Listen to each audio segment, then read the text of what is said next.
გავიზადეთ, გავიშვით. მოგესალმებით ყველას, მეგობრებო, ეთერში არის კაცმანის პოდკასტი. დღეს განსაკუთრებული სტუმარი მყავს ბატონი მამუკა ხაზარაძე.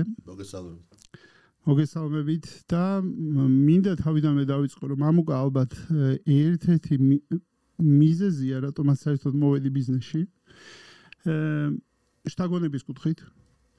მეორე არის ის, რომ უამრავი კითხვა მაქვს ამ ადამიანთან და უამრავი რაღაცის მოსმენა მინდა და სწავლა მინდა და ჩვენი პოდკასტის მაყურებელს ექნება შანსი ჩემთან ერთად რაღაცა მოისმინოს და ისწავლოს. ეს არის პრე-კონტექსტი. მადლობა რომ მოხვედი, მადლობა რომ გამოყავი დრო და დავიწყებ პირდაპირ. პირველივე კითხვით რაც მიტივდება. მე მგონია რომ საქართველოში შენ გქონდა ერთ-ერთი ყველაზე ნალოლიავები პირადი ბრენდი. აი, მამუკა ხაზარაძის ბრენდი ჩემთვის იყო პირად ბრენდებში ერთ-ერთი ყველაზე გამორჩეული. ნალოლიავები, უამრავი ატრიბუტი მახსენდება, შენ პირად ბრენდს რო ვიხსენებ, დაწყებული, არ ვიცი, $500 დაწყებული ბიზნესი, უამრავი სხვადასხვა ბიზნესი, ესეთი სურათი ჩემთვის, რომ შეცხენები გიყვარს, ჩოხა, უამრავი ხელოვანის ხარდაჭერა, აი ეს ყველაფერი რაღაცნაირად ატრიბუტები ხო ყველაფერი მახსოვს რაღაცნაირად ბიზნესის დროს.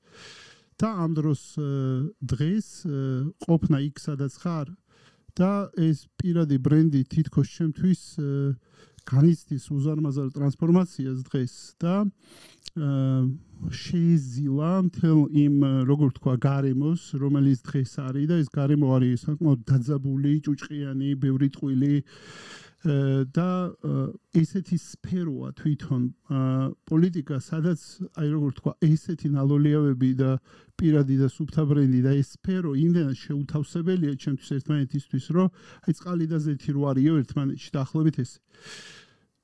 და ეს განცდა მაქვს მე, როცა ვიყურები ესე გვერდიდან, მაგრამ განცდა შენ როგორი გაქვს? მოგესალმები კიდევ ერთხელ, მადლობა მოწვევისთვის. საინტერესო დაკვირვებაა, რაც მითხარი. მოკლედ გეტყვი, მიდის იმის ნგრევა შეგნებულად პოლიტიკაში ჩემი შემოსვლის დღიდან, რაც იყო ის ბრენდი, რაც შენ ჩამოთვალე. ის ბრენდი არ კეთდებოდა რაღაც მიზანი მარტო, რა თქმა უნდა, რაღაცა მოითხოვდა სიტუაცია, რომ რაღაცა ცოტა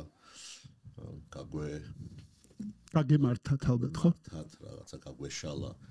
მაგრამ ყველა ადამიანი ბრენდია თავის შინაგანი ამ ესე თქვათ სამყაროდან გამომდინარე, რაც მოგწონს, იქ ტყუილი არაფერი არ იყო, რა, მართლა ცხენები მიყვარს და მართლა მუსიკა მიყვარს და მართლა პირველი პატარა ფული გაგვიჩნდა პირველი ესე თქვათ მივაკითხებ ხატურებს, იმიტომ რომ მათთან რაღაც ბევრი ისტორია მაკავშირებს და რაღაც ასე შემდეგ. შემიძლია ვთქვა, რომ თუ საქართველოში ბიზნესში თავისუფლების ხარისხი ვინმეს ჰქონდა, ეს ჰქონდა მე, მაგრამ ძალიან დიდი ხარჯის და პირდაპირ მსხვერპლის ფასად. რას ეძახი ამ ხარჯს და მსხვერპლს? ხარჯი არის ის, რომ ჩვენ არასდროს არ გადაგვიხდია, ასე ვთქვათ, ღთამი, რაც იყო ჩვეულებრივი ამბავი. და რომ მიგვეღწია ისეთი პატარა მიზნებისთვის, რაც ნორმალურ ქვეყანაში ბიუროკრატიასთან, ასე ვთქვათ, უნდა გადაწყვეტილიყო, ვთქვათ, ერთი თვის, ან ორი თვის განმავლობაში გრძელდებოდა წლობით, სასამართლო, რაღაც უამრავი, ესე ვთქვათ, დროის ხარჯვა. და მსხვერპლი არის ის, რომ ეს ბიუროკრატიასაც შეეხება და აროს არ გაურიგებულ ვარ კრიმინალს და ამან გამოიწვია ბევრი, ესე ვთქვათ, საკმაოდ ძიმე შედეგი, სიოცხლის ხელყოფა, ადამიანების მოტაცება. მამუკა, ამაზე რომ ამბობდი არას. ხო, ანუ არას ამბობდი ქრთამზე, არას ამბობდი გარიგებაზე. ამ შემთხვევაში რას ეუბნებოდი კის? ანუ ამ მომენტში როცა რაღაცას არას ვეუბნები, ჩვენ რაღაცას კის ვეუბნები, ჩვენ შიგნით ეს კი რა იყო? კი არის შენი შინაგანი თავისუფლება. იცი რა, თავარი რა გზას აირჩევ და მე დამხმარე ყოველთვის გამოგიჩნდება რა. თუ ის გზა არ აირჩიე, დამხმარე არ გამოგიჩნდება. მე მქონდა პროტესტი, მე თბილისში დავიბადე, ესე ვთქვათ, კარგი სამეგობრო, სპორტსმენი ვიყავი, ბევრ ჯგუფშიც მიმიღია მონაწილეობა ბავშვობაში, საქართველოს ნაკრების კაპიტანი ვიყავი და განვეცდიდი წაგებას. და კარგად აღნიშნავდი მოგებას, ჩემ გუნდთან ერთად. და ვერა ჩვენ ჯგუფი ძირითადად იყო ბავშვობის ჯგუფები, რომ ვიღაცას უფროსებს უნდათ ჩვენი რაღაცა დამორჩილება თუ თავის ჯგუფაზე რო გეულო. ამიტომ ეს პროტესტი რო არ უნდა დაემორჩილო ვიღაცის ნებას, თუ ეს შენი ნება არ არის, ეს მომყვებოდა. მე ეს ბიზნესში რო გადავიდა, მივხვდი რომ თუ მე სწორად ვაკეთებ ამ ბიზნესს, სწორად კეთება საქართველოში ბიზნესი იმ დროს 90-იან წლებში, როცა არანაირი წესი არ არსებობდა და არანაირი კოდექსი არ არსებობდა, საგადასახადო და ასე შემდეგ, ფულის კეთებას ერქვა ბიზნესი. და თუ იმეს მოატყუებდი გარშემო, სახელმწიფოს პარტნიორს და ასე შემდეგ, ეს ჩვეულებრივი ამბავი. და მე რატომღაც სულ მინდოდა რომ მეკეთებინა დიდი რაღაც. და იქ მივხვდი რომ აი ეს ტყუილი 10 კაცი შეიძლება დამალო. ეს საინტერესო რაღაცა თქვი, ბიზნეს ერქვაო ფულის კეთებაო. ანუ იმ მომენტში ეს ამას გულისხმობდნენ ბიზნესს. თუმცა იყო ადამიანები, ვინც გრძელვადიანად უყურებდა ბიზნესს, როგორც მე მესმინება. ეხლა მოსახლეობის ძალიან დიდი რაოდენობა ჩვენი მოქალაქეების ეხლა წესე უყურებს. მათ ბიზნესი გონიათ ფულის კეთება, ერთჯერადად ფულის კეთება, თავარი ფული ვიშოვო და ეს არ არის ბიზნესი. აი სანამ ამას არ მივხვდებით რა არის ბიზნესი. რა არის ბიზნესი მაგ? ბიზნესი არის იდეა პირველ რიგში, რომ ისეთი რაღაცა გააკეთო, რომელიც შენ გარშემო მყოფი ადამიანებისთვის იქნება საინტერესო. ეს შეიძლება იყოს პროდუქტი, შეიძლება იყოს სერვისი, მაგრამ თუ ამას გარშემო მყოფი ადამიანები არ იღებენ ენთუზიაზმით და არ ხდებიან ამ კლუბის ნაწილი თუ ამ იდეის ნაწილი, იქ ბიზნესი არ არის. აი ეს არის და აი როგორ მიაღწიო ამას. ხო, როგორ მიაღწიო. ეს არის მთელი მეცნიერება. ამას ჭირდება გუნდი, ამას ჭირდება ინსპირაცია, ლიდერშიპი, ამას ჭირდება ავიცი, ხერხემლის აწყობა ფინანსური, მარკეტინგული და ასე შემდეგ. მაგას სადამოღამე რა არის ბიზნესი? რომელმა პროექტმა მოგიტანა ეს განცდა, რომ ბიზნესი არის იდეა და მე შემოკრება ადამიანების ამ იდეის გარშემო. რომელ პროექტში შენ ბანკამდე ბევრი პროექტი ქონდა უკვე გაკეთებული, შეიძლება ბევრმა არ იცოდეს, მაყურებელმა, მაგრამ რეალურად ამგვარად ძალიან ბევრი ბიზნეს პროექტი ქონდა უკვე განხორციელებული, სანამ ბანკი დააფუძნა. შესაბამისად, აი ეს განცდა, რომ ბიზნესი არის ეს, როდის მოვიდა შენთან? გაიკითხვა, ფულთან არ იყო დაკავშირებული ეს რა ფული, თუმცა რაღაც რამოდენიმე ეხლა რომ მახსენდება, როცა გავხსენით ბატა ან ბაბილონი, ან პირველი ჩამოსხმული ჰეინეკენის ბარი პოსტსაბჭოთა სივრცეში. ჭავჭავაძეზე, უნივერსიტეტის წინ. ხო, ეს საინტერესო ისტორიაა, იმიტომ რომ აი შენთვის იქნება საინტერესო, მაშინ არ ვიცოდი მარკეტინგი რა არის და რეკლამა და რა ვიცოდი, დიდ ბრენდთან ამაყ და რაღაცა დიდი პატივი მოგწეს, რომ საქართველოში ომის მერე ჩამოსასხმელი ლუდი არ იყიდება თბილისში. გავხსენეთ ეს ჰეინეკენის ბარი და გადავწყვიტე, რომ მარკეტინგულად ლუდი ყოფილიყო უფასო. და უბნის ბიჭებს, ჩემ მეგობრებს და ვისაც ასე თქვა, 100 ესეთი მოსაწვევი გავაკეთეთ და იმით რომ შემოაჩვენებდი, ლუდს გისხამდნენ. და მე ახლა თბილისში მაშ ფული არავის არ ქონდა და მე მოვიდნენ და რაღაცა ბადით იყო? არა, მაშინ სად იყო ვადა და ამბა. უადო ვარათები არსებობდა ჰაიდეგენზე? გაგცელება ისე ხარ ვერ მოვიდა ეს დელეგაცია და მამუკო იქნება სოსისებიც უფასოდ იყოსო და მე ვთხარი სოსისებიც უყო და დაახლოებით ერთ თვეში ეს თქვა გავკოტრდით საშინლად. ისე ბანკირი ხო დააფუძნე, ამოდენა ბანკი არის ხო, ანუ საბოლოო ჯამში ფრაზა რომ ფული არ იყო მნიშვნელოვანი მაშინ ბიზნესის კუთხით თითქოს არ ჯდება აი ეს ორი რაღაცა ბანკი ასოცირდება როგორც თავარი ფულის მანქანა ხო ქვეყანაში მნიშვნელობა რომელი ბანკი ბრენდს არ აქვს მნიშვნელობა მაგრამ როდესაც ბანკის დამფუძნებელი და ბანკირისგან ეს ფრაზა ჩდება თითქოს ჰაერში დამეკიდა ანუ სად გახდა ფული ღირებული ანუ იდეაზე თქვი შენ, მაგრამ სად შემოვიდა ფულის კომპონენტი მაშინ? გეტყვი, პირველ რიგში აი დღესაც აი როცა ამბობენ რომ მამუკა ბანკერი დღესაც ვერ ვიღებ ამ სახელს, იმიტომ რომ კლასიკური გაგებით მე ბანკერი არა ვარ. ოკეი. იმიტომ კი არა რაღაცა არ გიგონოს რაღაცა. და როგორ გესმინება ბანკი? შემოტევა რო არის და ამის გამო არა. იქ არის ხალხი მენეჯმენტი, რომელიც ამდენად ბანკირები არის.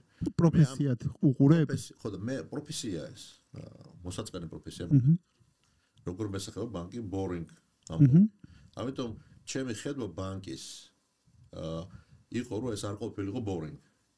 და თუ ნახავ რას ვაკეთებდით ჩვენ სოციალური მიმართულებით, საფულმოქმედო მიმართულებით 250 ღონისძიებას ვატარებდით წლის განმავლობაში არა ბიზნესურს და ყველა დიდ ფილიალში იყო საგამოფენო და საკონფერენციო დიდი დარბაზი. ეს იყო პრეზენტაციები, წიგნების ახალგაზრდა ნიჭიერი მუსიკოსების ხარდაჭერა და ანუ მე მინდოდა რომ აი ეს ძალიან კონსერვატული ინსტიტუცია გამეხადა ჩვეულებრივი ამბავი და რატომ მქონდა ეს კომპლექსი რომ მე თვითონ გადავაწყვეტ პირველად რომ ჩავედი იტალიაში ბატასთან მოლაპარაკებაზე ახლობით რა ვიცი შეიძლება $100 მქონდა შეგროვებული მთელი ერთი კვირა რომ ყოფნოდა მე და კახაზარაძეს და იქ იტალიელებმა ჩათვალეს რომ სერიოზული ბიჭები ვართ ეხა ჩასული ვართ ბატას ფრენჩაიზი უნდა ვილაპარაკოთ რაღაცა და ის ფული ცალკე მქონდა რა თქმა უნდა ფრენჩაიზის თანხა გადადებული. რა თქმა უნდა, იქ იმას ხელს ვერ მოკიდებდი, იმიტომ რომ სამგზავრო ფული სხვა არის და ასე შემდეგ და გითხოს რომ წავედო ბანკშიო, ანგარიში გაგახსნევინებთო რა. ხო და რო შევედი დავით რდგონა იტალიურ ბანკში, ჯერ გავია რაღაც შუშის კარი, რომელიც ჩვენს ყონდა სხვათა შორის ოტრიალ. ჭავჭავას. მახსოვს შუშის კარი. ზოგს ლიფტი ეგონა და ზოგს ამბავი და ამ დროს იყო იარაღის საწინააღმდეგო არ გატარებდა თუ იარაღი გედო. და რო შევედი დავით რდგონა, ვიფიქრე ხა ამათო რო იცოდე რამდენი მიდევს ფული, საერთოდ არ შემომიშვები. აი მაშინ და ეს ძალიან სერიოზული სახეები, დიდი კოლონები და რაღაცა და სულ ქონდა ამის ისა და პირველი რაც გავაკეთეთ მაშინ სტუდენტი რო შემოდიოდა ბატონობით დავალება იყო რომ უნდა ელაპარაკო ბატონობით. ჩათვალო რომ ეს არის ყველაზე მდიდარი ადამიანი, ესეთი წესი მქონდა. ხო ეს შეიძლება საბანკო ამბავთან არაფერ კავშირში არ არის, მაგრამ განცდასთან რომ ადამიანს შენ იმით კი არ განსაზღვრა რამდენი ფული უდევს, არამედ განსაზღვრა რომელსაც უყურებ როგორც პოტენციურ, ესე ვთქვათ, წარმატებულ ადამიანს. ანუ მისი მხარდამჭერი ხდები. ესე უნდა იყოს ყველა ბიზნესში. და ხო, მოკლედ, რა ვიცი, კითხვა რა იყო, სწორად. კითხვა იყო ფული როდის გახდა ღირებული, როგორც ბიზნესის ოპერირების ერთ-ერთი განზომილება, როდის შემოვიდა უკვე, აი, იმიტომ მესმის რომ შენ ფულის გამო არ აკეთებდი ამას. იცი რა, ვერ გეტყვი მაგას, სულ ფულის ნაკლებობა ქონდა, იმიტომ რომ სულ ახალ იდეას აი დამთავრებული არ მქონდა ერთი რაღაცა და მეორეს ვიწყებდი და იმიტომაც მოხდა რომ პრინციპულად მე და ჩემი გუნდი ვამბობდით ძირითადად დამფუძნებელი ვიყავით რომ თუ ამ ქვეყანას წარმატება უწერია, ესე იგი ჩვენ ამ ქვეყანაზე უნდა ავიღოთ 100%-იანი ინგლისურად exposure, ქართულად არის ესე ვთქვათ რისკი. მომთლად ეს ზუსტი თარგმანი არ არის რისკი, ქვეყნის რისკი და ამიტომ არსად არავის არ გავიკეთებია გარეთ ინვესტიცია. და ამიტომაც რაც მოძდიოდა ქვეყანას, ის მოგდიოდა ჩვენც. თუმცა ბევრმა, ასე ვთქვათ, შეიძლება ჩვენგან განსხვავებით, ჩვენ ვართ გააკეთა, რომ ერთ კალათაში არ უნდა ჩადო ბევრი ერთი ყველა კვერცხი და ხო იცი როგორც არის, ხო? ბაფეტის ცნობილი გამოთქმა, მაგრამ მე არა ვარ ამით უკმაყოფილო, იმიტომ რომ ჩემი თავგადასავალი ზუსტად ემთხვევა იმ თავგადასავალს, საქართველოს გადახდა. ხო და ეს არის მე ზუსტად მაგითო გითხე თავიდან რომ დავიწყეთ. ხო არ არის ეს ჩემი ქვეყანა როგორც დიდი იდეა. მანდვე ჩაქსოვილი, იმიტომ რომ გდომოდა, შენ გაიტანდი კაპიტალს და სხვაგან გააკეთებდი ბიზნესს, რა გიშლიდა ხელს. რა თქმა უნდა. ერთადერთი ბიზნესი, რომელსაც ვაკეთებ უცხოეთში, ეს არის ბრიტანეთში, ჩემ პარტნიორებთან ერთად, ჩვენ 10 წლის წინათ ვიყიდეთ 3 მილიონ ფუნტად პირველი სოფლიო დროინდელი აეროპორტი, რომელიც გადავაქციეთ კლასიკური მანქანების ცენტრად და რომელიც არის ახლა ბრიტანეთში ყველაზე დიდი კლასიკური მანქანების ცენტრი. ცენტრი, ანუ დათვალიერების თუ ყიდვა გაყიდვის. ეს არის ყველაფერი, რაც კი კლასიკურ მანქანებს ეხება. ეს არის 50 მიმართულება საწარმო უკვე ადგილზე, რომელიც მარტო კლასიკური მანქანები. რეტრო მანქანებს გულისხმობს. რესტავრაცია, ასე ვთქვათ, აუქციონები, რალი მსოფლიოს გარშემო და ყველაფერი. და ეხლა იკეთდება პირველი ვერტიკალური საფრენი დრონი, რომელიც ლონდონსა და ბისტერი ადგილია ეს, სადაც ავართ. 3 მილიონი რატო ვახსენე? ლისისთვის აუქციონზე 183 მილიონ დოლარად. იგივე ზომის მიწა, იქ არის 200 გექტარი, აქ არის 350 გექტარი. აი რომ იქ ბრიტანელებმა მოგწეს 3 მილიონად, რატო? თავდაცვის სამინისტრო და ადგილობრივი მუნიციპალიტეტმა გადაწყვიტა, რომ ისეთი მაგარი იდეა შევთავაზეთ, რომ მათ, ესე ვთქვათ, კულტურულ თუ ისტორიულ თუ ასე ვთქვათ, მემკვიდრეობით ამბავს, ეხლა იმდხელა დიდი ტრაფიკი გვაქვს იქ და იმდენად ბევრი რაღაცა მოხდა აი ამ იდეის გარშემო, მაგალითად Mercedes-მა დაგვიდოა ხელშეკრულება და 6 თვეში გაიხსნა Mercedes-ის ელექტროძრავების ქარხანა ჩვენ ტერიტორიაზე. ფორმულა 1-თან აგვაქვს ახლა მოლაპარაკება. და ასე შემდეგ. ერთადერთი ბიზნესი. ესაც იმიტომ ბიზნესურად არ უყურებთ. აი, როცა ვლაპარაკობთ ფული და ბიზნესი. აქაც ხო იდეაა ჯერ. ხო, ვინ დაიჯერებდა 10 წლის წინ, რომ ეს არის ესე ვთქვათ რაღაცა ბიზნესურად და ფულზე ორიენტირებული. არა, ესე იყო იდეა, რომელიც აიტაცა ძალიან დიდმა, ასე ვთქვათ, საზოგადოებამ და ეხლა ბიზნესურად რო შეხედო, დღევანდელი ღირებულება მისი არის ძალიან დიდი.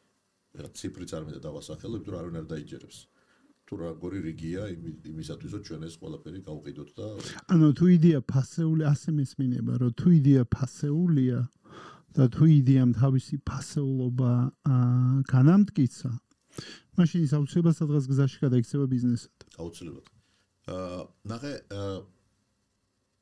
კიდევ მეორე, კარგია რომ ეს თემა მიყვარს ანიჭერ ხალხთან საუბარი. მის მიყვარს. ხო, იცი რა, ახლა კომპლიმენტი არ არის, ნამდვილად ახლა ჩემთვის ესეთი საუბარი ძალიან მნიშვნელოვანია, იმიტომ რომ დეფიციტია ჩვენთან მსგავსი რაღაცებზე საუბარი. კიდევ მეორე, ბიზნესი ჩემთვის არის რაღაცა ისეთი შექმნა და დაწყება, რომელიც რაღაც მომენტში გადაიქცევა ბევრი ადამიანის, ასე ვთქვათ, თანამგზავრად და საჭიროებად. და აქვე მინდა გითხრა, რომ არც ერთი სხვისი დაწყებული ბიზნესი ან სხვის დაწყებულ ბიზნესზე რამე არ გამიკეთები.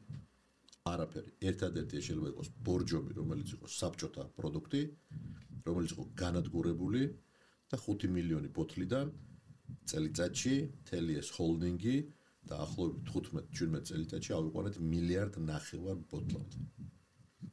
ეს რო წარმოიდგინო ეს მოგზაურობა და დღესაც იგივე მენეჯმენტი, რომელიც ჩვენ მაშინ შევქმნით, მე გამოვედი ბორჯომიდან შეგნებულად, როცა რუსებს მიყიდეს, აი ესეც ერთ-ერთი ჭორი, რომ ხაზარაძემ ბორჯომი რუსებს მიყიდეს, ეს ტყუილი, მე პირიქით გამოვედი, იმიტომ რომ არ მინდოდა ალფა ბანკის ტრანზაქციას გულისხმობ. იმიტომ რომ რუსული ამბავი, უბრალოდ ხო, ბევრი სხვა თემაა რა იქ რა, ისინი ამას უყურებდნენ როგორც ასე ვთქვათ, ფულის აკეთებელ მანქანას და მე ბორჯომს უყურებდი როგორც მულტინაციონალური ბრენდის განვითარებას და იდეაში ამ მიზანს მივახციე, იმიტომ რომ გავხადე მულტინაციონალური ბორჯომი 15 ქვეყანაში ცნობილი საბჭოთა კავშირში და ჩვენ გავხადეთ 40 ქვეყანაში ასე ვთქვათ გატანელი ბრენდი, ჰარვარდში ასწავლიან მის кейს და ასე ვთქვათ დიდი საერთაშორისო ინვესტორებიც მოვიზიტე რა. მამუკა შენ ახსენე ჰარვარდი და ერთ-ერთმა ჩემმა მეგობარმა მომიყვა ესეთი ისტორია. შე ჰარვარდში რო სწავლობდი,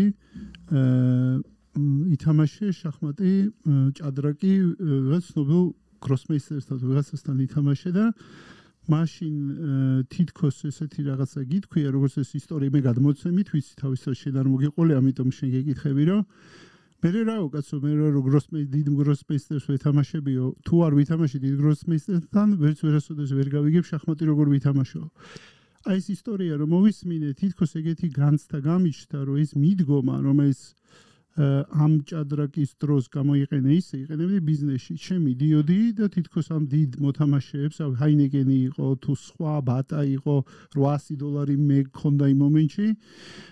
უბრალოდ ჭიდაობდი იმაზე, რომ ეს დიდი მოთამაშე შემოგიყვანა რაღაცნაირად და იმ მოთამაშესთან ერთად აგეფუძნებინა რაღაცა დიდი. ასეთი განცდა გამიჩნდა. მას გადავამოწმებ რამდენად შეესაბამება. ეს ზუსტად ეს ამბავი არ მახსოვს. ვერ ვიხსენებ. შეიძლება იყო ეს ამბავი, მაგრამ ერთი რაც სწორია ამ ისტორიაში არის რომ ყოველთვის ამ ჩემი ბიზნეს კარიერის დროს ყველაზე დიდი ბრენდი რაც კი შემოსულა ადამიანები ან კომპანიები ეს გავაკეთე. მაგალითად ბორჯომში ჩვენ ყავდა შემოყვანილი პერიეს ყოფილი პრეზიდენტი, რომელიც მსოფლიოს 30% აკონტროლებდა წყლის ბიზნესის. გლობალური წყლის ბიზნესი. გლობალური წყლის ბიზნესი, მსოფლიო ბიზნესი. პერიე, სან პელეგრინო და ამერიკაში მინერალური წყლის ბიზნესი მან დაიწყო და ფრედ ზიმერი იყო ესეთი, ხო? ბობ მეიერი ჩემი პარტნიორი, რომელიც პირველი ვენჩურ კაპიტალისტი იყო და ამერიკაში დაიწყო ესე თქვა უზარმაზარი რაღაცები და პირველი შტრიხ კოდი მაგა დააფინანსა და ეხლა ამბობს რომ ესე თქვა ის იყო მოსულიო Apple-ის დამფუძნებელი Apple-ის დამფუძნებელი და გავიწყდება. არა უშავს. ხო, რომელი მათგანი? პირველი ის. და მან შესთავაზა კომპიუტერებში ფულის ჩადება და მაშინ უარი უთხრა და ამბობდა, თქვა როგორი შეცდომა მომივიდა, ხო? აი წარმოუდგენელი რაღაცა. ამიტომ ამ პერიოდის განმავლობაში მოვახერხეთ რომ 3 მილიარდი დოლარის ინვესტიცია შემოვიდა თუ უცხო ქვეყანაში, მარტო ჩვენმა ჯგუფმა.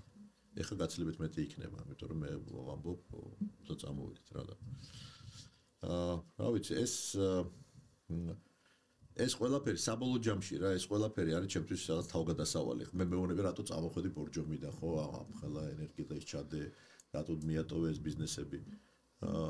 ჩემთვის ახალის დაწყება და ახალი ამოცანის დაწყება არის ჩემთვის ცხოვრების мотиваცია რა.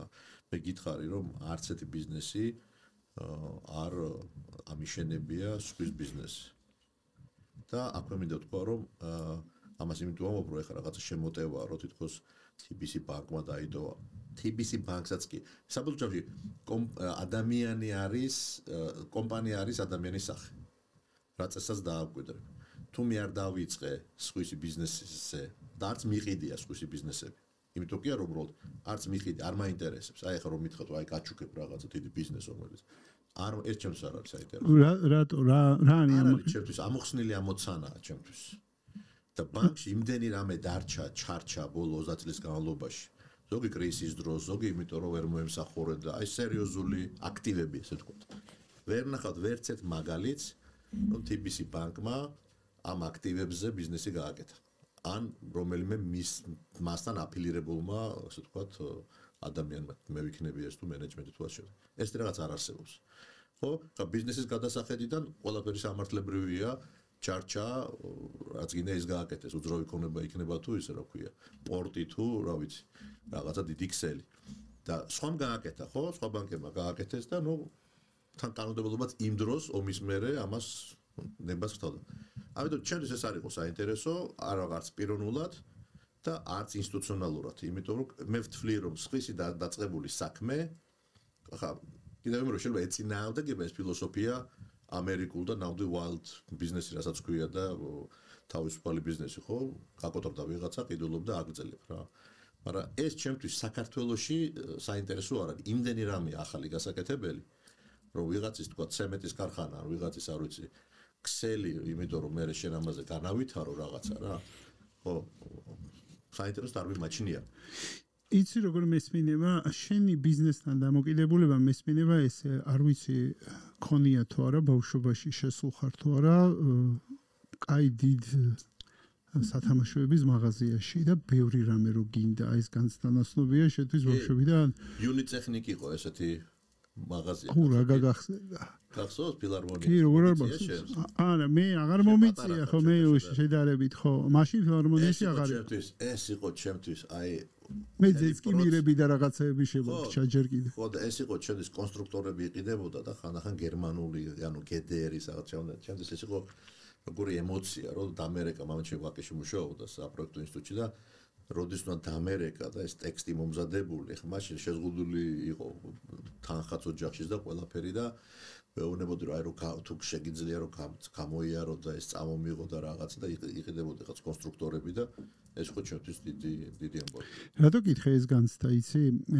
მე მიჩნდება განცდა, რომ შენ ბიზნესსაც ეგრე უდგები. ანუ მოგინდება იწყებ თითქოს წიგნსაც რო კითხულობდი შენსაც ესეთ განცდა დამჭა რომ მამუკა ჯერ გადახტება სადღაც და მე იწყებს გარკვევას როგორ მართოს ეს ყველაფერი. აი ეგეთი განცდა გამიჩნდა მე წიგნიდან შენი პროექტები რო წავიგე რაღაცები ვიცოდი, რაღაცები არ ვიცოდი, რაღაცები წიგნიდან გავიგე მართლაც და 10 წელი ხა ვთქვათ ბანკს ეხა ძალიან ისეთი იმიდან გამომდინარე კონკურენციიდან გამომდინარე უყურებდი ხო ჩემი როლიდან გამომდინარე მე ბანკის ბევრი პროექტი ვიცი და ვსწავლობდი ამ პროექტებს და მე ალბათ ერთ-ერთი იშვიათთაგანი ვიყავი საქართველოს ბანკში რომელიც TBC ბანკში დადიოდა და ათვალიერებდა ანუ მენეჯმენტში არ იყო ბევრი ეგეთი ვინც დადიოდა მე მიყვარს კონკურენცია ალალად გეტყვი მე კონკურენცია მიმაჩნია რომ ეს არის მთავარი დრაივერი მით უმეტეს მარკეტოლოგისთვის თუ კონკურენცია არ არის ვინ რაში გჭირდება მაშინ მარკეტინგი თუ კონკურენცია არ არის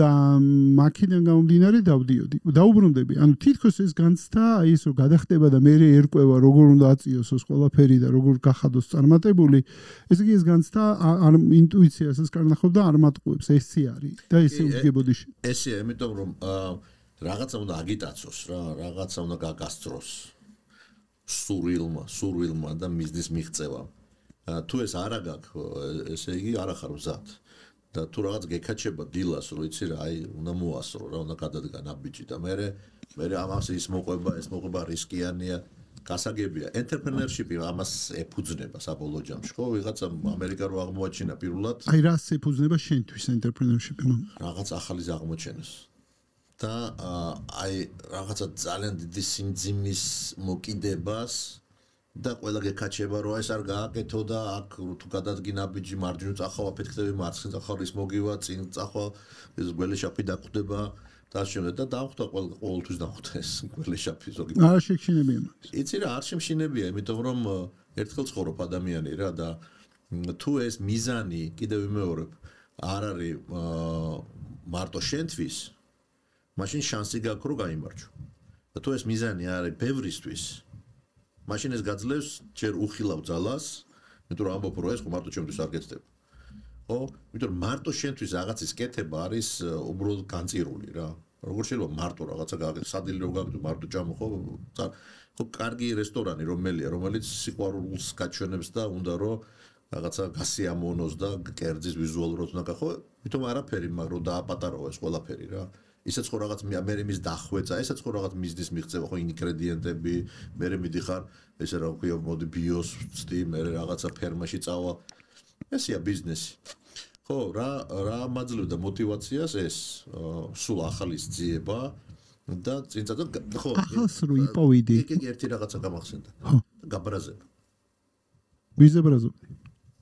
ყოველთვის ბრაზობდი, როცა მოგზაურობდი, მე როცა დავიწყე მოგზაურობა იმაზე რომ ჩვენ რატო არა ვართ იქ სადაც ისინი არიან. ეს მაგა გამახსენდა, ეს მაგარ мотиваციას მაძლევდა. ანუ რო შემოვივლიდი და დავბრუნდებოდი და ვიტყოდი რომ რა ჩვენ რა გვჭირს. სხვა შორის გაგიკვირდება შეიძლება პირველად ვამბობ. ბანკიც რატო დავაფუძნე? იმდენად დეპრესიული ამბავი იყო 90-იან წლებში. იქ ბატა გავაკეთეთ განათთა და რიგები იდგა იქ ბაბილონი და ეს ჩავთვალე რომ ეს ჰეინეკენი კი ბატონო რაღაცა იქ საბითუმო ვაჭრობა დავიწყე და ეს იმდენად მარტივად მეჩვენა ჩვენნაირი ხალხისთვის პირდაპირ ქართველებისთვის რომელიც რამოდენიმე წლის წინ საბჭოთა კავშირში გამოირჩეოდნენ ყველა ოჯახში პიანინო იდგა მუსიკა ინგლისური რუსული კარგად ვიცმევთ რაღაცა ინტელექტუალური ხო ესეთი პოზიციონირება ჰქონდა ხო საქართველოს საბჭოთა კავშირში. და უცებ ჩამოინგრა ყველაფერი, დავხოცეთ ერთმანეთი, ჩაბნელდა ყველაფერი და ნუ კაი მე გამიმართლა და თქვა რაღაც მაღაზია გავაკეთე. მე მივხვდი რომ ეს არ არის მაღალ ტექნოლოგიური ამბავი. არ არის ეს მაღალ რა ბიზნესში რა შეიძლება იყოს ყველაზე მაღალ ტექნოლოგიური, რომელიც ექნება ერთი მხრივ შეუზღუდავი ზრდის, ანუ ჭერი არ იქნება, შეუზღუდავი ზრდის პერსპექტივა და მეორე მხრივ იქნება ძალიან რთულად გასაკეთებელი. და ამ ძალიან რთულად გასაკეთებელს თუ ქართველები გავაკეთებთ, ესე იგი იქავართ, ესე იგი შეგვიძლია და ამიტომ აი ამას პირველად შეიძლება ყვები ესე, მაგრამ ეს იყო ჩემთვის აი ეს ამოუხსნელი ამოცანა თუ ამას გავაკეთებთ ჩვენ, ანუ თუ ქართველები შეეძლებათ იმის საპირისპირო გააკეთოს, რაც იქ ხდებოდა გარეთ, დობა მოიპოვონ, ახალგაზრდები, ინოვაცია, ტექნოლოგიური ამბავი, IT ტექნოლოგია, სერვისი, მარკეტინგი და ასე შემდეგ. და სულ ამბობდი რომ ამას შეზღუდვა არ უნდა გქონდეს, იმიტომ რომ გოგონა რომელსაც შეუძლია იმ დროს 100 კუპონის გადარიცხვა გააკეთოს, იგივე იმ გოგონას შეიძლება 100 მილიონი, ამას ხშირად ვიმეორებდი ხოლმე, 100 მილიონის გადარიცხვა შეიძლება, ხო, ერთი აკრეფის ამბავია რა. თავარია გავიდეთ დიდ ბაზრებს. და ეს მოვახერხეთ. ჩვენ ახლა როგორც საქართველოს ბანკი, ჩვენც FTSE 250-ის წევრები ვართ რა. ეს რას ნიშნავს 250 ყველაზე დიდ კომპანიასთან კომპანიას უწევთ კონკურენციას მსოფლიო ბაზარზე. ეს მოვახერხეთ. ნუ განსხვავებით საქართველოს ბანკიდან მათ ყველაფერი ჰქონდათ რა. ინფრასტრუქტურა, ფილიალები, თანამშრომლები და ასე შემდეგ. ჩვენ ეს დავიწყეთ არაფრისგან, 1-11 კვადრატული ოთახიდან დავიწყეთ რა და ასე რომ ეს გზა გავიარეთ ახლა საკმაოდ სერიოზული. მანდაც მინდა მივზომო ბანკზე იმდენი კითხვა, იმდენი კითხვა, იმდენად კარგად.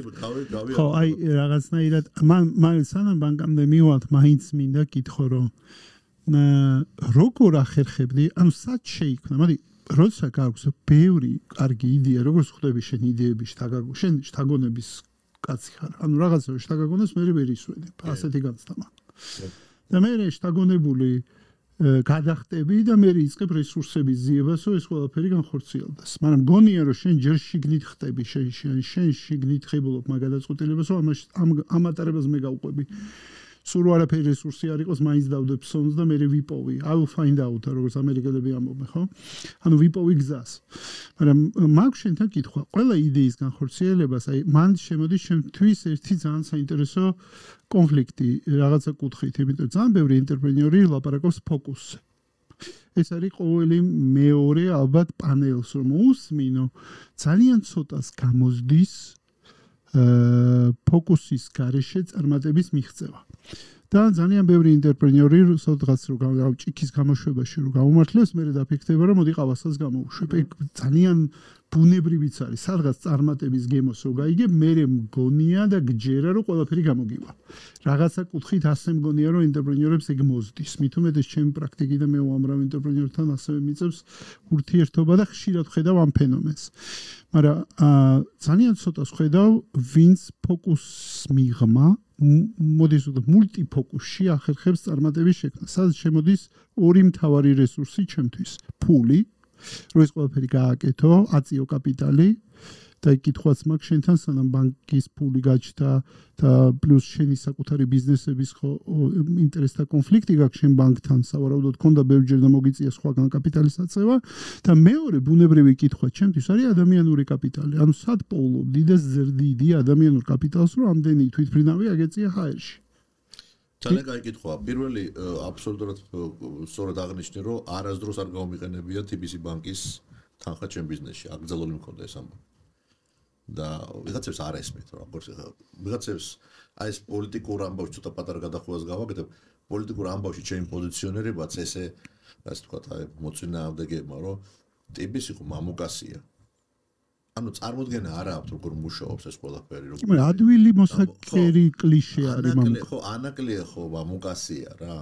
რატოა დაეხმაროს სახელმწიფო მამუკას ანაკლია, ხე პორტი რატო უნდა იყოს ანაკლია. ანუ წარმოდგენა არ აქვს, რომ TBC ბანკში შეიძლება კონდეს 9% და 10-მდე და ასე ვთქვათ, დანარჩენი 10000 ადამიანი არაფერს არ წარმოადგენს იქ. ბორდი არ არსებობს, დამოუკიდებელი დირექტორატი, როგორ მუშაობს ეს ყველაფერი მithumetes ლონდონის ბიჭზე, ხო? ეს მარტივია რა პოლიტიკურად რა. ბორჯომი მამუკასია. არ უნდა დაინტერესებულ რამდენი მქონდა იქ ინტერესი, ხო, ბორჯომში. კაი, რო დაუბრუნდეთ ამ კითხვას, ფოკუსი. უმნიშვნელოვანესი რაღაცა. და ძალიან სწორი კითხვა დამისვი. და ამ კითხვის ამოხსნაში დამეხმარა ჰარვარდი.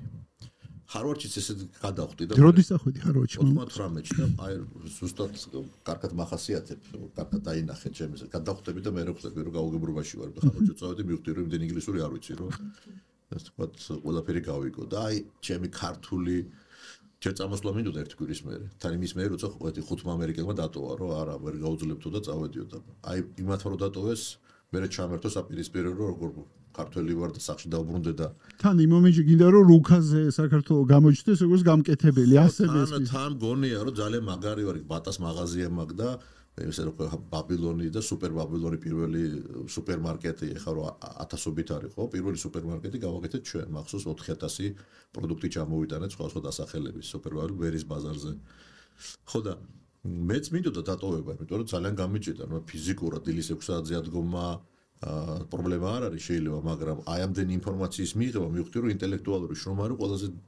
ყველაზე რთული რამ ხა მე GPA მაგ დამთავრებული ინჟინერი ვარ და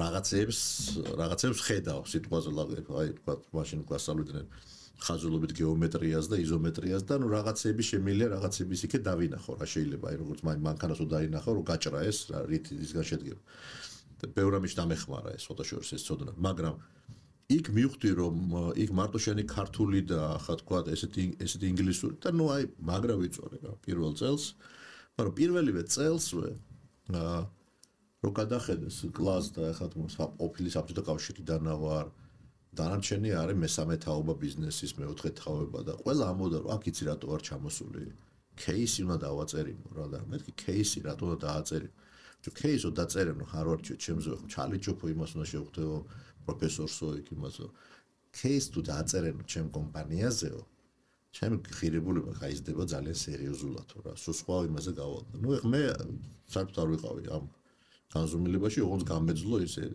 პერიოდი და დამიძახა პროფესორმა სტივენსონმა რომელიც იყო Harvard Business School-ის დეკანი და მითხრა რომ მომიყევი ერთი და დამიბარ შევედი იმის კაბინეტში და რაღაცა პირველად დავინახე არეული ოფისი რა ბევრი ციგნები ბევრი ქაღალდი და ეს სიმაში და აბა მომიყევიო და ნუ ჩემი ინგლისურით უამრავი კითხვა დამისვა და მოუყევი ყველაფერი რა ჰეინეკენის ბარი ამას სერიოზულად ყვები რა Harvard მეკაში რა ჰეინეკენის ბარი და იქ ფეხსაცმელი გავყიდეთ და იქ სუპერმარკეტი გვაქვს და იქ ტიბისი ტური გვაქვს და ნუ უამრავი რაღაცა მაშინ იმდენი კომპანია ქონდა გაკეთებული და ბანკი არ არსებობს ჯერ ბანკი არის აი მაშინ რა ქვია ერთ-ერთი ხაზია ხო იმ დროს ახლა 98 წელია მე ვფიქრობ არის ერთი 150 ბანკში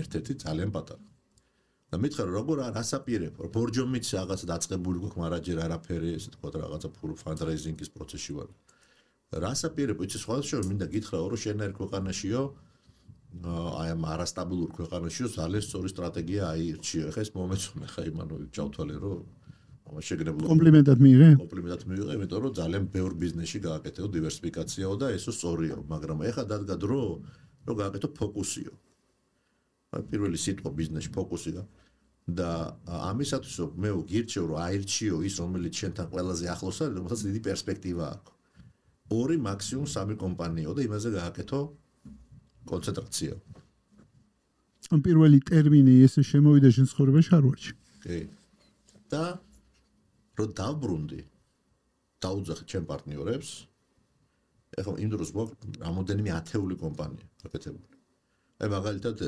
დღევანდელი GD Alco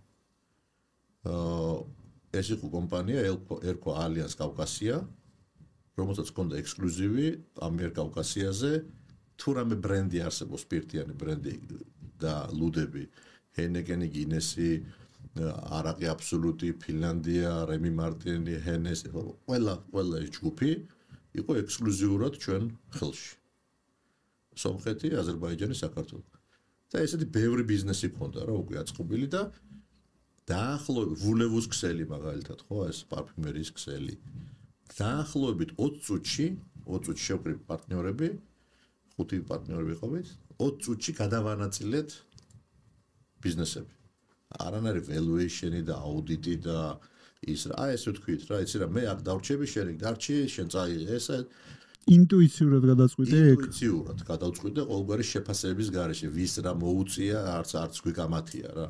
მან არის ჩემთვის მამუკა ძალიან მნიშვნელოვანი თემა, იმიტომ რომ განცდა მაქვს, რომ ენტერპრენიორიალ უყურებ მთლიანად ბიზნესსაც, შეიძლება ნაწილობრივ პოლიტიკასაც, მაგასაც შევეხები ცოტა ხნის მერე ბოლოსკენ.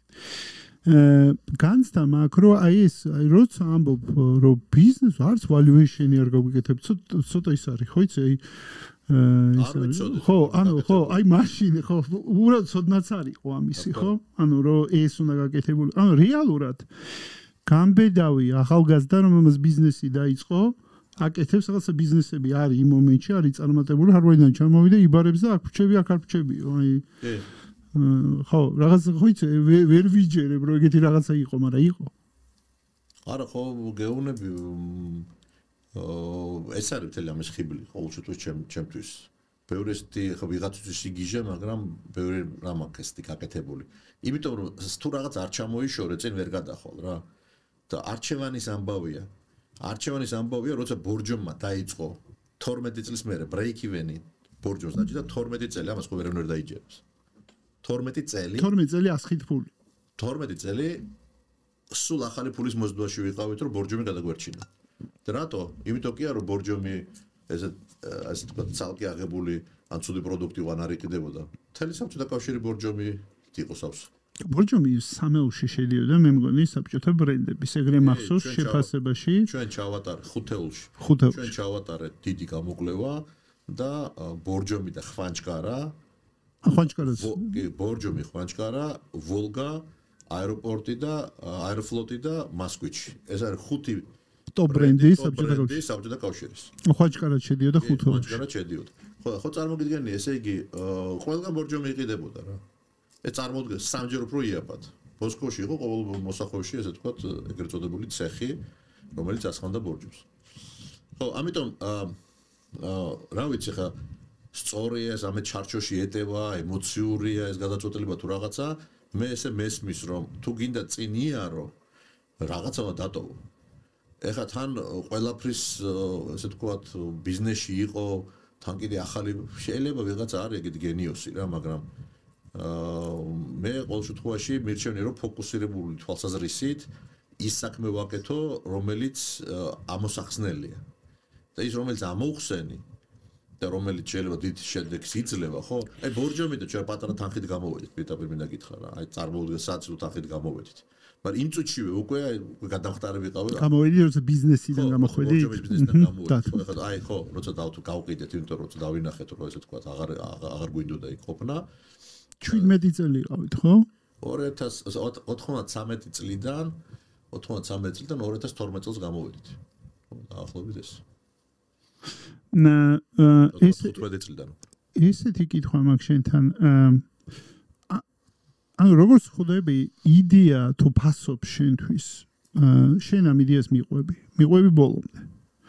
ასეთი განცდა მიჩნდება და მე გზაში აგვარებ რესურსებს, რა ფული ადამიანურზე ჯერ გვიპასუხე, იმიტომ კიდე მაქვს შენთან კითხვა ფულზე, კიდე თუ ხვდები რომ შენ შეგეძლო მისულიყავი და ბევრი ადამიანისთვის გაგეტანა პროექტი, დაგემტკიცებინა ფული მოგეზიდა და წიგნშიც გიწერია ბევრი სხვადასხვა პროექტისთვის გაქვს ფული მოზიდული. ადამიანურ კაპიტალს როგორ ვზდიდ? როგორ აგვარებდი ამ ქვეყანაში, სადაც მოდი ისე ვთქვა, პირდაპირ მენეჯმენტს და ლიდერშიპს დღემდე ვერ ასწავლიან წესიერად და მეწივა ჩვენი სამენეჯმენტო კორპუსი, რომ დავარქვათ, არის თვით ნასწავლი ხალხი, უნიჭიერესი, იმიტომ რომ ხო წყალში რო ჩაყარეს და გაცურეს. ეგეთია უმეტესობა დღევანდელი კორპუსი მენეჯერების და ლიდერშიპის ქვეყანაში. ლიდერშიპს დღემდე, ჩემი გადმოსვლა, იმიტომაც ფოკუსირდები მე ლიდერშიპზე, იმიტომ მგონია ლიდერშიპს ვერ ისწავლე ამ ქვეყანაში, ძალიანაც რო გინდოდეს, უბრალოდ ფიზიკურად არ არსებობს სასწავლებელი, სადაც ლიდერშიპს ისწავლე. და მაგითო ფოკუსირდები მან და ვეხმარები გუნდებს, ვინც ჩემთან მოდიან, რომ ლიდერშიპი ისწავლონ, იმიტომ სხვა კუნთია. არ ვამბობ, რომ მენეჯმენტისგან განსხვავებით, ან სწორი თუ არასწორი კუნთია, ორივე კუნთი ჭირდება ადამიანს. მენეჯმენტის კუნთი ჭირდება და ლიდერშიპის და საქმეს როგორ ჭირდება, ხან მენეჯმენტის კუნთს გამოიყენებს, ხან ლიდერშიპის. ხო და ლიდერშიპის მაგალითების ძალიან ცოტაა, მამუკა ჩემი აზრით, იმიტომ რომ რეალურად თუნდაც ის პრაქტიკულად ადამიანები, ვინც ისწავლეს პრაქტიკაში ეს ყველაფერი და გაცურეს და არ ვიცი, ზოგმა იმიდან სალაროს იმიდან ვაქვია მოლარედან ავიდა ვიცე-პრეზიდენტს არის ეგეთი მაგალითები საქართველოში თუნდაც საბანკო სექტორში და ვიცი ეგეთი მაგალითი მიშა გომართელი არის ეგეთი რა წყიდა პოლისებს სადაზღვევებს და გახდა რიტეილის უფროსი საქართველოს უბრალოდ როგორც მაგალითი ვინც ვიცი მოვიყვანა და ამავე დროს სად და რანაირად აგვარებდი იმ ადამიანურ კაპიტალს რომელიც ამდენ ბიზნეს იდეას ჭირდებოდა აი საიდან supply საიდან ეს გაცილებით მარტივია ვიდრე პოლიტიკაში როგორ მოძებნო ხალხი ნუ განსხვავება ეს რა არის იქ თუ ვიღაცაზე გააკეთებ აქცენტს იქ მე არსებობს კონტრაქტი რაც გაწერილი ასე თქვათ KPI და მე შემოვიდა ხო ტერმინები და ამ შემდეგ რაღაც ამოცანა ვინ როგორ პოლიტიკაში ეს არ არის პოლიტიკაში ყველა ვინც მოდის ყველას აქვს ამბიცია რომ არის ვირტუოზი და შეინარჩუნო გუნდი იდეის გარშემო კონტრაქტის გარეშე ვერც განთავისუფლებ ხო ვერც თუ რაღაცა იმეჯი ბიზნესზე მიპასუხე ბიზნესში როგორ პოულობდი ეს ხალხს და როგორ ზრდიდი და გულწრფელად კიდე ერთი კითხვა მაქვს გაქვს თუ არა საქსესორი აი მამუკა ხაზარაძეს ყავს თუ არა საქსესორი რომელიც შეანაცვლებს მამუკა ხაზარაძეს გიფიქრია მაგაზე თუ არა და ვინ არის ეგ ადამიანი ჯერ ფულზე გეტყვი დღემდე მომყვა კომპლექსი ფულზე საუბრის ჩემო ოჯახში და ჩემი ექიმი იყო მამა ჩემი ეს თქვა ინჟინერი და 60-იან ბინაში ფულზე საუბარი ეთქვა საბჭოური ამბავია იყო უხერხული მით უმეტეს აი ფული გავაკეთე ფული მოვიგე და ასე შემდეგ რა რომ ჩემთვის მე სულ ვიყავი ეს თქვა რაღაც მეცნიერი უნდა გამოსულიყავი და ოჯახს გადაწყვეტილი ქონდა რომ შემეცნიერ იმას საკანდიდატოს ვიცავდი უკვე რა ეხა სამარცხვინოა მაგრამ გპ-ში ლეინური სტიპენდიანტი ვიყავი მეტი სხვა სტიპენდია არ არსებობდა და ყველაზე მაღალი ეგ სტიპენდია არ ვიცი რა სტიპენდია ეს იყო ყველაზე მაღალი სტიპენდია 140 მანათი იყო თვეში როცა ჩვეულებრივი სტიპენდია იყო 35 მანათი ეს სხვა შორის მაქ სტიპენდია მომატარა ყოფილი საბჭოთა კავშირი პეტერბურგი მოსკოვი და ასე შენი ფული ქონდა რომ გაბრედილი ასლაბა სერიოზული ამბავი და როცა დავიწყე პირველი მაღაზია და ეჩემს ქონდა შოკი რომ მეცნიერი უნდა ყოფილიყო და რაღაცებს ყიდის მაღაზიაშიო რა ნუ აი ოჯახში ამბავი ქონდა ხა მაგრამ დავნებებული იყავი ანუ ოჯახისგან პრეშერი ქონდა არა პრეშერი არ მქონდა უბრალოდ განცდა იყო პირველი ბინა პირველი წნეხზე ვიკითხე ბოდიში ტერმინებზე სულ წერენ რომ ქართულად თქვით ხო პირველი წერე ქართულად სხვა შენი გამახსენდა ხა ხო პირველი ჩემ ბიზნესი როცა რაღაცა კარაკის ოპერაცია ჩავატარე კარაკი შემოვიტანე და კონიაკი გავიტანე იქ ბანკმა ქართლი ბანკი იყო ეხა სადაც მარიოტი კორტიარდია და იქ მითხრა რომ ბინა უნდა ჩადო გარანტიაშიო და როცა მოვედი მამაჩემთან უთხრა რომ ბინა უნდა ჩავდოთ პირველი კითხვა მითხრა რომ დაფარავს ეს ბინაო მე ვთქვა მთლიანად ვერ დაფარავს იმიტომ რომ კიდე გარანტიაში კონიაკი აქვს და თუ ვერ დაფარავსო ესე იგიო სოფელში მოგვიწევს სოფელში ხუთნი იყვნენ დედმამიშვილები და სოფლის სახლში უნდა წავიდეთო საცხოვრებლად და ეს ახლა მაშინ ვერ განვიცადე ეს ამბავი ჩვეულებრივი ამბავი რანაირად იყო ჩვეულებრივი ანუ რისკი ჩვენ ჩვეულებრივად ჩავთვალე რომ მამა და ასე შემდეგ რისკს ხედავდი იმ მომენტში არა იმდენად ვიყავ ესე თქვა იდეით გატაცებული მოცული ამ იმით იმდენად ხედავდი რომ აი ამას ბოლომდე მივიყვანდი და ეთქვა მამაჩემაც დაინახა რომ აი ამას მივიყვან ბოლომდე და ამ თვითმფრინავს გადავაფრენ ბალტიისპირეთში და ამას მე აღმოჩნდა რომ თურმე თვითმფრინავი საერთოდ არ აქვს სათვირთო და მთელი ამბები მაგრამ მე არ დამავიწყდა მამაჩემის ეს გადაწყვეტილება რომ ესე თქვა აიღო რისკი ჩემთან ერთად. იმიტომ კი არა რაღაცა იქ ან ფულზე ვისაუბრეთ და ამდენს მოვიგებ და ამდენს მან დაინახა რომ მე აღტკინებული ვარ რაღაც ახალის შექმნით რა, რომელსაც ქვია ბიზნესი, რომელიც ახლა არავის არ გაუკეთებია. და ვერც შეიძლება ბოლომდე აღარც დამისვა ის კითხვები რომ როგორ უნდა გადაიტანო ეს ყველაფერი, სად მიგა საზღვრები მამუკა ყოფივა ბოდიში ჩაგიჭხირი უბრალოდ ვერ ვითფენ ისეთი კითხვა. ყოფივა რომ ეს იდეით იმდენად გადაცებული იყავი რომ გაუმართლებელ რისკზე წახვედი. ლისის აუქციონი არის ამის ნათელი მაგალითი.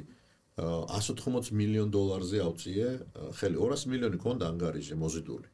მაგრამ ხა ეს არ იყო ერთი პროექტისთვის მარტო. და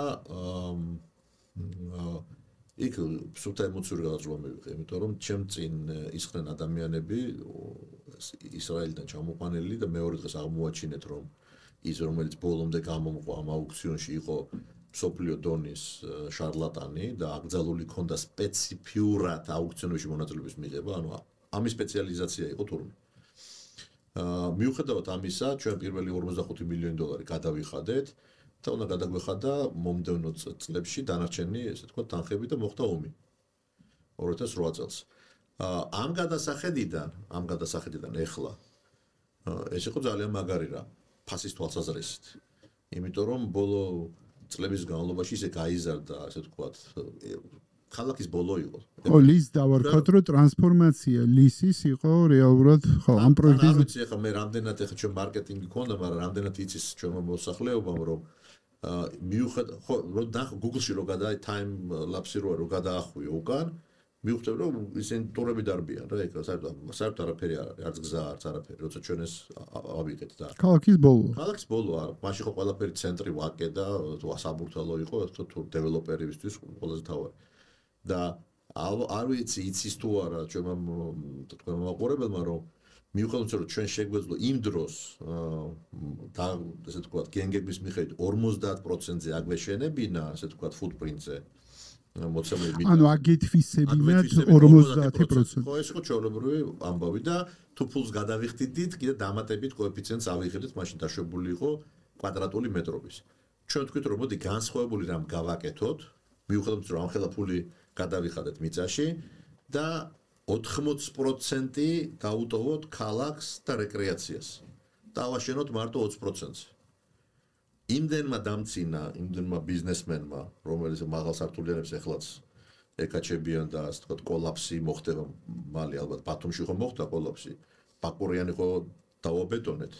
ეხლა ხო ბახმაროს ბოდიშთა დედას უტირებენ.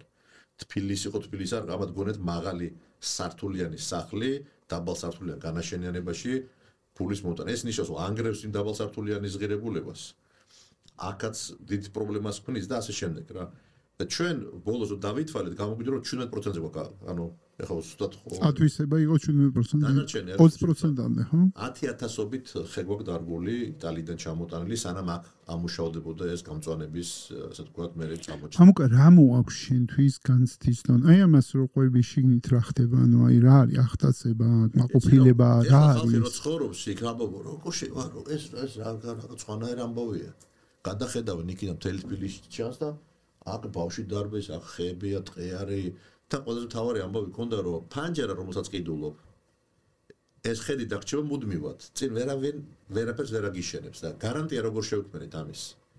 რომ ყოველი ახალი მოსახლე რომელიც მოდის, ხელს აწერს კონტრაქტს და წინ ხეს ვერ დარგავს თუ ყველა მეზობელმა კი არა, ყველა მიგ მაცხოვრებმა ხელი არ მოგიწევ. ანუ არა მარტო შენობაზეა ანუ კოლექტიური პასუხისმგებლობა კონსტიტუცია შევქმნით, რომელსაც ვერავინ ვერ დაარღვევს ვერასდროს.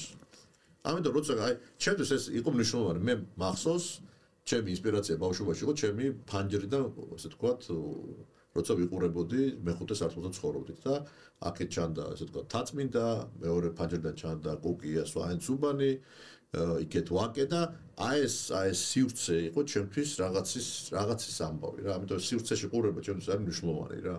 და მე ეს გადავთარგმნე იმაში, რომ იცი რა, თუ შენთვის არის მნიშვნელოვანი, ბოდიშსაც მნიშვნელოვანია და თუ დღეს იყიდის ადამიანი, იმის შვილიშვილმაც იმ პანჯარაში გაიხედოს, რომ წინა корпуსი არ ამოუშენოს არაფერს. კაი, მოგდეთ რომ დაუბრუნდეთ ლიდერების და ლიდერების თემას უნდა. მენეჯერების და ლიდერების თემა მაინტერესებს შენ.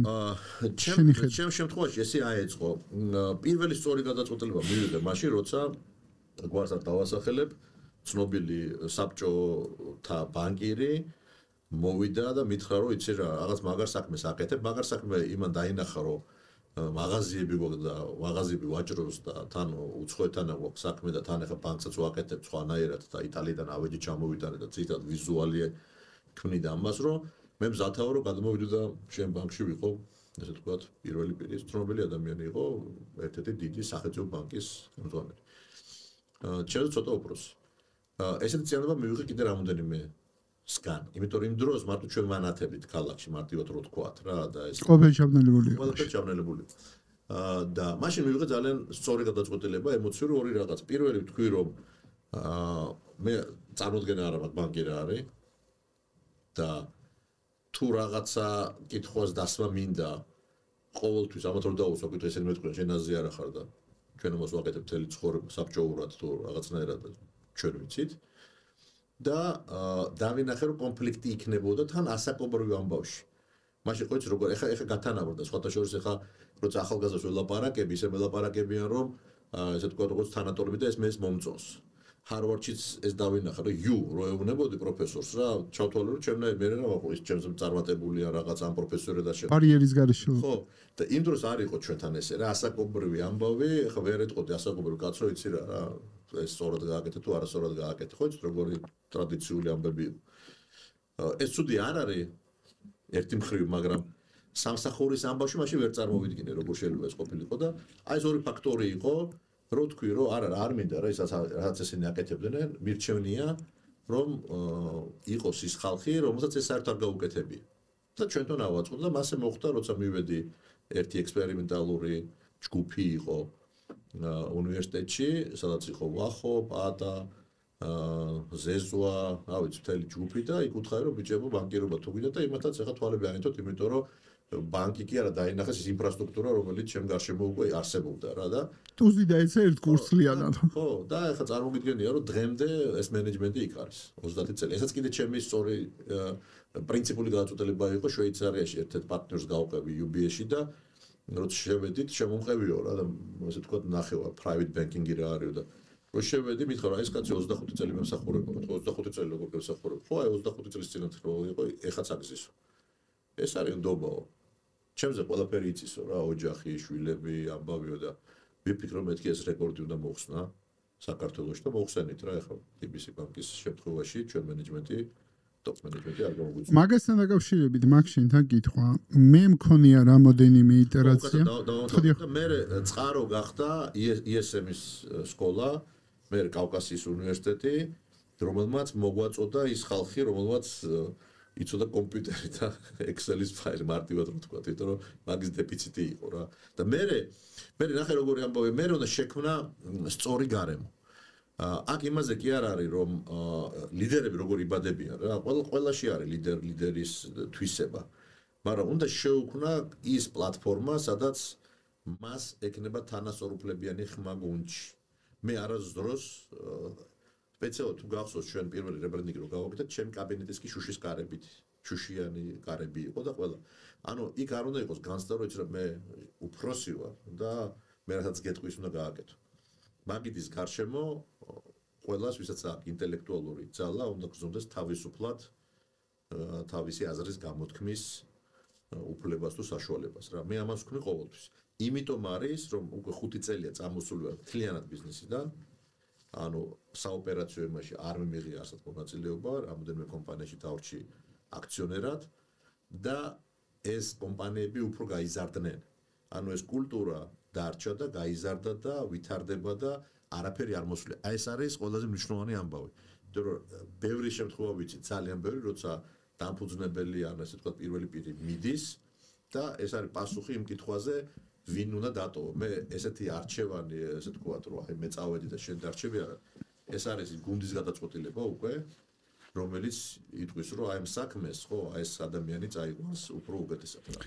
იცი რა მამუკა, მან ოდნავ განსხვავებული აზრი მაქვს, იმაზე არა ცალსახადო ორგანიზაციები, ინსტიტუციები მუშაობენ და შედეგებს წერენ და მაგას ახლა annual report-საც ვკითხულობ და უყურებ, ხო, ჩვეულებრივი ამბავია, ყოველ წელს სტრატეგიასაც ვაკვირდები და ინსტიტუციური არის.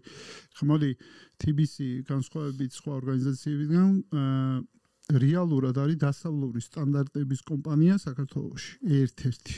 მოდი ესე ვთქვათ, ხო, რომ ეს ექვემდებარება ბრიტანულ რეგულატორს, შეიძლება მაყურებელმა იგარიცოდეს. მაგრამ ამავე დროს მე ამ გუნდთან მომიწია რამოდენიმე იტერაცია და გაგიზიარებ ჩემ განცდას და მინდა შენი პერსპექტივას დავინახო, მოვისმინო მაგაზე. მე TBC-ს უყურებდი 2010 წლიდან ძალიან ახლოს, ხო, ანუ 2010 წლიდან საქართველოს ბანკში მოვედი და TBC იყო მთავარი ჩემი, მოდი ესე ვთქვათ, კონკურენტის, ჩელენჯერის და ბევრ რაღაცა იყო მან, ხო? მანამდე TBC-სთან თანამშრომლობდი როგორც სარეკლამო კომპანია Sarke და არაერთი კლიპი მაქვს TBC ბანკის გადაღებული ჩემ მეგობრებთან ერთად. მე გრძელდება რაღაცნაირად ის ეპოქა, როდესაც leadership-ში შენ და ბადრი ხართ, ვახო არის მენეჯერი მაგ დროს და მე ვამბობდი რომ რაღაცნაირად ძალიან მომწონდა ის პიარი რომელსაც თქვენ აკეთებდი და ჩემთვის რაღაცნაირი ბენჩმარკი იყო მაშინ იმიტომ რომ ჩემთვის TBC ერთ-ერთი მოდი ესე ვთქვათ მაგარი ბრენდი იყო რა მოდი ესე დღესაც მაგარი ბრენდია ჩემი გადმოსახედიდან თუმცა როგორ განვითარდა საბანკო ინდუსტრია და მათი კონკურენცია დღეს ჩემთვის სხვა რამე არის თუმცა 2020 წლამდე სანამ მეც ვიყავი ბანკში და უყურებდი სხვა იყო და რა კითხვა მინდა დაგისვა იცი მე მგონია რომ შენ და ბადრი იყავით ამ კომპანიის სული და ლიდერშიპი თქვენ ძველ თანამშრომლებს მე დღემდე 25 წლის თანამშრომლები არიან ბანკში უამრავი თუმცა ეს უამრავი ადამიანმა დაიწყო კომპანიიდან წასვლაც. ანუ ეგეც ხდება და შეიძლება ეგეც ბუნებრივია, იმიტომ რომ ყველაფერი ვითარდება, ყველაფერი იცვლება. მაგრამ cover-ზე უამრავს უკეთია აი ის ფოტო უყენია. თქვენ რომ სადღაც შეიკრიბეთ ის რო ქონდათ 25 წლის იუბილეი იყო თუ არ 25 და მე 30. ხო 25 იყო და მე 30, ხო. ანუ ის საიუბილეო ფოტოს 7000 ადამიანი, აგარი 10000 ადამიანი. ხო. აი ეგ ფოტოებიც დღემდე, იმიტომ უამრავი ფრენდი მყავს, ხა საერთოდ დღემდე უყურებ რომ უყენია, მაგრამ ობიექტურად რასაც უყურებ დღეს კომპანია დარჩა საოპერაციო მართვაში. ან გაცილებით მეტად დღეს ჩემი გადმოსახედიდან კომპანია დგას მენეჯმენტზე ვიდრე ლიდერშიპზე. ხო არის ადამიანები, რომელსაც აქვს ძლიერი მხარე ეს და სხვა ძლიერი მე მგონია თქვენ ავსებდით ერთმანეთს იმ ეტაპზე, იმიტომ რომ შენი ინტერპრენიორიული გონებით და მაინდსეტით ბადრი რომელიც ცალკე კითხვას დავასვავ შენ და ბადრის ტანდემზე ძალიან მაინტერესებს ეგ ცალკე საკითხია ჩემთვის. თანდროს თქვენ იწევით, რჩება ვახო რომელიც ჩემი გადმოსახედიდან არის ძალიან მაგარი ოპერაციული მენეჯერი, ერთ-ერთი საუკეთესო და ალბათ 30 წელია, რავი, რამდენი ბევრი CEO არ არის ქვეყანაში, ვინც 30 წელია წარმატებული ზრდადი კომპანიის CEO. მაგრამ ჩემი გადმოსახედიდან ლიდერშიპი არ არის მისი ძლიერი მხარე და ინსპირაციაც არის ძალიან მაგარი მენეჯერი ჩემი გადმოსახედიდან კომპანიას დააკლდა სული. და ეს თანამშრომლების მონაყოლიდან ვიცი, ეს არ არის რაღაც სადღაც გამიგია, შეხება მქონია ამ ადამიანებთან. და აი ეგ უკვე შენთან მაქვს შენი გადმოსახედიდან, დღევანდელი გადმოსახედიდან და ვიცი რომ ემოციური კავშირიც გაქვს ამ კომპანიასთან, შენი შექმნილია, დაფუძნებულია და ასე შემდეგ. აი რამდენად ეს გამოწევა, მოდი ესე დავარქვათ კომპანია ოკეი არის იზრდება, ანუ ფინანსური მაჩვენებლები ძალიან კარგი აქვს, მაგრამ ამავე დროს კულტურა, ორგანიზაციული, რომელიც ბევრ რაღაცაზე მომული იყო თქვენზე, თქვენ იყავით ოუნერები ამ კულტურის და ამ დროს ხდება ეხლა ჩემი აზრით მტკივნეული პროცესი ტრანსფორმაციის ბანკისთვის, რომელიც რაღაც ახალ კულტურას აყალიბებს და აი შენი რეტროსპექტიული ხედვა ამაზე როგორია?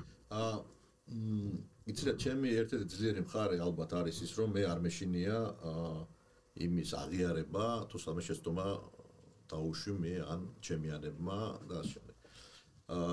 ჩვენ თქვენ გიყურებდით საქართველოს ბანკს როგორც ფაბრიკას. ყოველთვის. ეს იყო ადგილი ჩემთვის, სადაც ნიჭიერ ადამიანებს მიიყვანდნენ, გამოწურავდნენ ლიმონივით, ფულს გადაუხდიდნენ და მე ეტყოდნენ, კარგად იყავით, ახალ ადამიანებს მიიღეთ, რაღაცა ქარხანის შტაბ-ბეჭდილებას ტოვებდა და ეს იყო თავიდანვე ესეთი არჩეული რაღაცა სტრატეგია ალბათ. ჩვენ ვიყავით სხვანაირად ორიენტირებული, ჩემთვის ღირებულება იყო ყოველთვის ადამიანი ჩემ ბანკში მომუშავე, რომელიც სამართავად უფრო რთულია, იმიტომ რომ ესეთ კავშირებში შედიხარ მენეჯმენტთან და თანამშრომელთან და ეს უკვე ცდება საკონტრაქტო ურთიერთობებს და აი მხარი მხარს გძნობს და ემოციურია და უამრავ რაღაცას აკეთებთ ჩვენ დიდი ფონდი გვაქვს TBC-ლებისთვის და უზარმაზარი პროგრამა ქონდა მრავალშვილიანი მშობლებისთვის ჩვენ TBC-ები და უამრავი ესეთი რაღაცა ჩემთვის ეს იყო ძალიან საინტერესო იმიტომ რომ ჩემთვის მექანიკა არ არის არსად საინტერესო და ფულის კეთება თუ მოგების დაწერა თუ არა ჩემთვის მოგება არის როცა ადამიანი არის ბედნიერი შენ გარშემო ეს მინდა პოლიტიკაში გადავიდო. სხვა ინვესტორი თანახმა იყო ამ პოზიციაზე, თუნდაც ბანკში ხო ყავდა სხვა საერთაშორისო ინვესტორები, ხო? ანუ შენ ხო მარტო არ იყავი ინვესტორი ბანკში. შედეგი მოაქვს ამას. ვინ უნდა იყოს წინააღმდეგ? ხო თუ ამას შედეგი მოაქვს და ხალხი არის ბედნიერი ხო როგორ შეიძლება ვიღაცამ გირ თუ არ გინდა მაშინ წადი სხვაგან გაკეთე ინვესტიცია ჩვენ ხო ამას იმის სანაცვლოდ ხო არ ვაკეთებდით როგორ წამგებიანი კი არისო კომპანია უბრალოდ პირიქით რა მოტივირებული იყო და ასე შემდეგ აქვე ვიტყვი ერთ რამეს კი დააკლდა მეც ვგრძნობ და მეც ბევრი ადამიანი მეხმიანება არა მარტო ჩვენი ყოფილი თანამშრომელი არამედ ჩვენი კლიენტები რაც სამწუხაროა სამწუხაროა და ამაზე მეც არ ვიტყვი ის ფაქტიც რომ როცა ბადრ ჯაფარიძეს და მამუკა ხაზარაძეს 4 წლის განმავლობაში აბრალებენ ფულის გათეთრებას და არის სოფლიოში თითქმის გახმაურებული кейსი იმიტომ რომ ჩვენი სასამართლო ამბავი არ იყო რაღაც ლოკალური თბილისის და საქართველოს ამბავი ეს იყო მასშტაბური იმიტომ რომ იმ დროინდელმა თუ ახლანდ პროკურატურამ თელ სოფლიოს ფინანსურ ინსტიტუტებს დაუგზავნა წერილი რომ აქ თურმე ისეთი ამბავი მოხდა რა და გააჩერეთ ამ ხალხთან ურთიერთობა ანგარიშები დაგვიკეთეს უცხოეთში აქ და შემდეგ როცა ესეთი რაღაცა ხდება და ინსტიტუცია რომელიც არ შეიძლება იყოს განყენებული ამ იმაში, იმიტომ რომ ჩვენ არც ხელს ვაწერდით არაფერს, იმიტომ რომ თავმჯდომარე ვიყავი და საოპერაციო იმაში მონაწილეობა არ მიგვიღია, არაკეთებს ერთ განცხადებასაც კი, რომ TBC ბანკში დღიდან, ერთ განცხადებას, ესეთ TBC. TBC ბანკში დღიდან დაფუძნებისა დღემდე არა თუ ფულის გაზეთრება, არამედ მსგავსი, ეს თქვათ, რამე არ მოხდა რა, უბრალოდ რა ხალხისთვის. ხო, ეს ჩემთვის არის გაუგებარი ამბავი. ეს ნიშნავს რომ რაღაცას გეშინია. ეს ნიშნავს რომ გეშინია სიმართლის თქმის. ეხლა მე რატო და რისთვის ეს ცალკე თემა. მე ინსტიტუციონალურ ამბავზე ვლაპარაკობ და არ მინდა ეხლა რაღაც პიროვნულად ვიღაცაზე ვთქვა. იმიტომ რომ შენ თუ შენ სიმართლის არ იცავ, ხო? და მე მთელი ცხოვრება იმაში გავატარე ბადრისთან ერთად რომ გადაფარებული ვიყავი ყველაზე ვისაც არასწორად, ესე ვთქვათ, პრობლემას უქმნიდნენ რა. იმიტომ რომ ჩვენ ვიყავით ბარიერი კრიმინალის ესე ვთქვათ გაჩერების, ბიუროკრატიის შემოსევის, არასწორი თავდასხმების და ასე შემდეგ რა.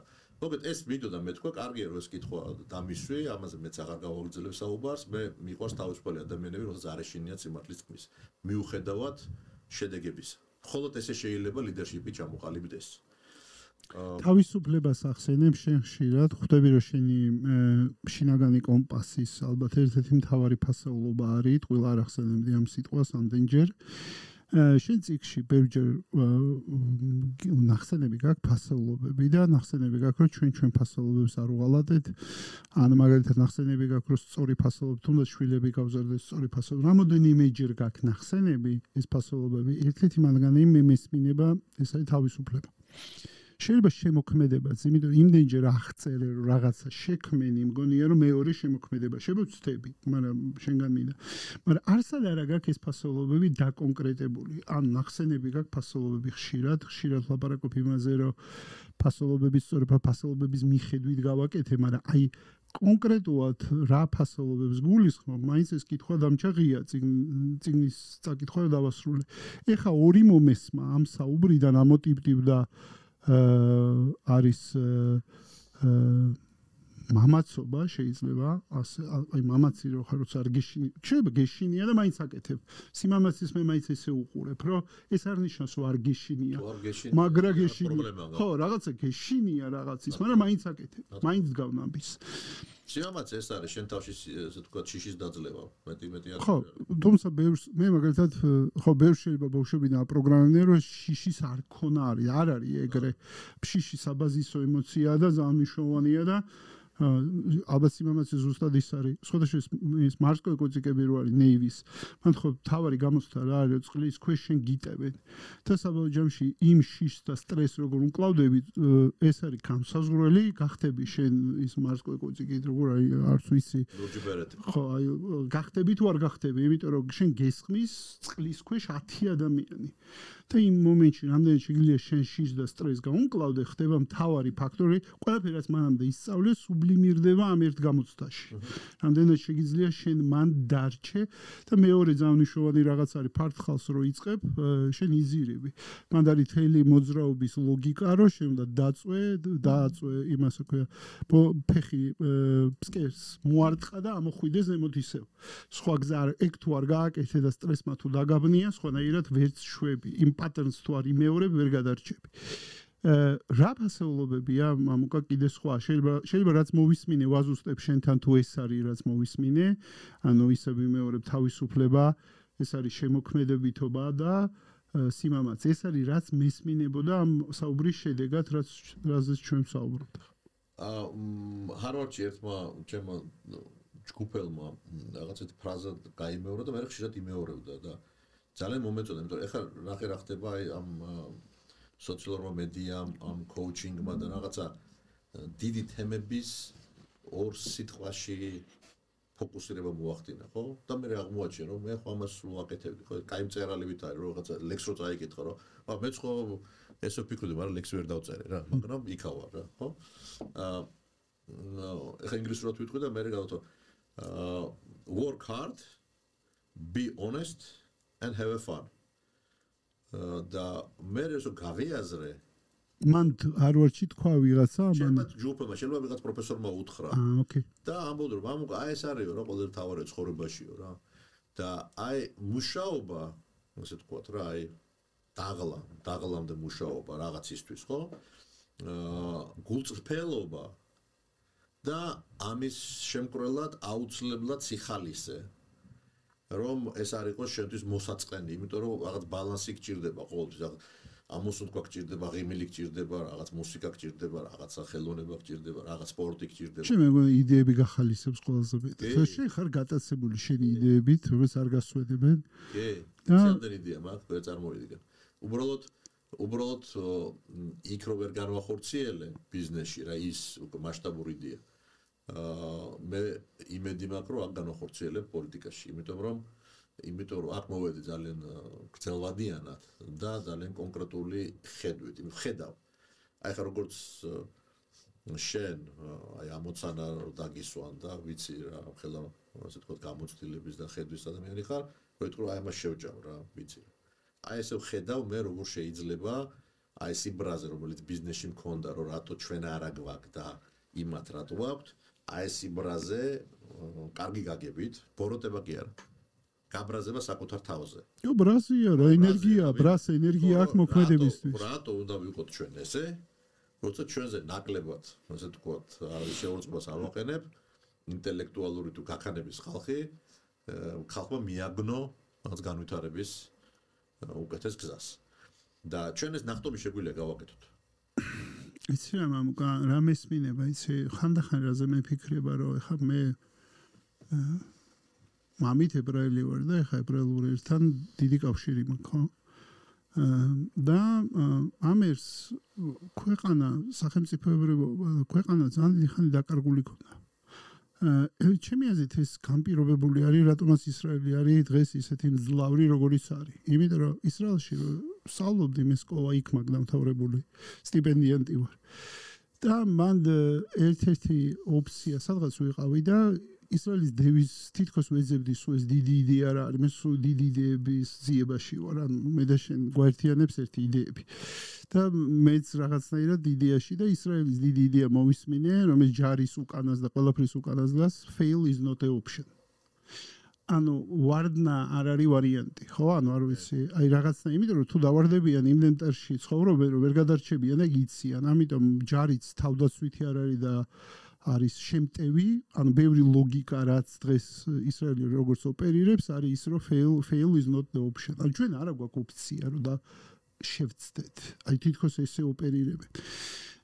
და მე მახსენდება ის მოსეს 40-წლიანი ისტორია, რომ მონობინა რომ გამოვიდნენ თელი თაობა რას ხან არ მიიყვან და გამჩენისაც უნდა მიიყვანა, მაგრამ 40 წელი რატო ადარა? იმიტომ რომ იმ თაობას, რომელიც მონობაში ჩამოყალიბდა, არ შეეძლო თავისუფლებისკენ შეებიჯებინა. რაღაცნაირად ალბათ ამ ისტორიის ლოგიკა, როგორც მე მესმის ეს ლოგიკა ეგ არის და ის ბრაზიც მესმინება რომ რატო არა ვართ, მაგრამ იცი რა, ქვეყნის ისტორიისთვის 43 წელი არაფერი არის. ჩემთვის და შენთვის შეიძლება ნიშნავდეს რაღაცას, იმიტომ ჩვენ ალბათ გვინდა რომ მოვესწროთ ამ მომენტს, ხო? ანუ აყვავებას ჩვენი ადგილის პოვნას, რუქაზე, როლის პოვნას, ბევრ რაღაცას გვინდა რომ მოვესწროთ. მაგრამ მოვესწროთ ეგოისტურად გვინდა ჩვენ ცხოვრებაში, თორე ქვეყნის ისტორიისთვის შეიძლება 20, 30 და 40 წელიც დიდი პერიოდი არ იყოს და საჭიროც იყოს რაღაცნაირად ტრანსფორმაციისთვის და იმ ცვლილებისთვის რაც უნდა მოხდეს, ხო? იმიტომ რომ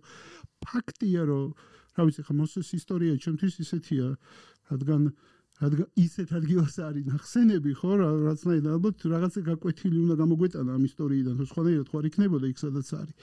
თაობების ცვლილება, მენტალური ტრანსფორმაცია, ყველაფერს თავისი დრო და სივრცე ჭირდება. სხვა საკითხია, რომ ისტორია ყოველთვის ხსნის რაღაცა ფანჯრებს, კარებებს და ან შეხტები იმ მატარებელში, ან არ შეხტები. ეგეც არის ეს ფაქტორი. თუმცა მე მაინც გონია, რომ იმ ბრაზმა უამრავი რაღაცა გაგაკეთებინა. ყველაზე მთავარია იმ ბრაზს რამდენად აქვს შემოქმედებითი ენერგია აქვს თუ რეაქტიული ენერგია აქვს. ასე მივიდოდი და ბრაზს ორივე შეიძლება კონდეს, მაგრამ შეიძლება რეაქტიული იყოს და იმ რეაქტიულ ბრაზში უკან შიშია სინამდვილეში და ჩვენ ბრაზდებით, იმიტომ რომ რაღაცის გვეშინია, ეგ არის.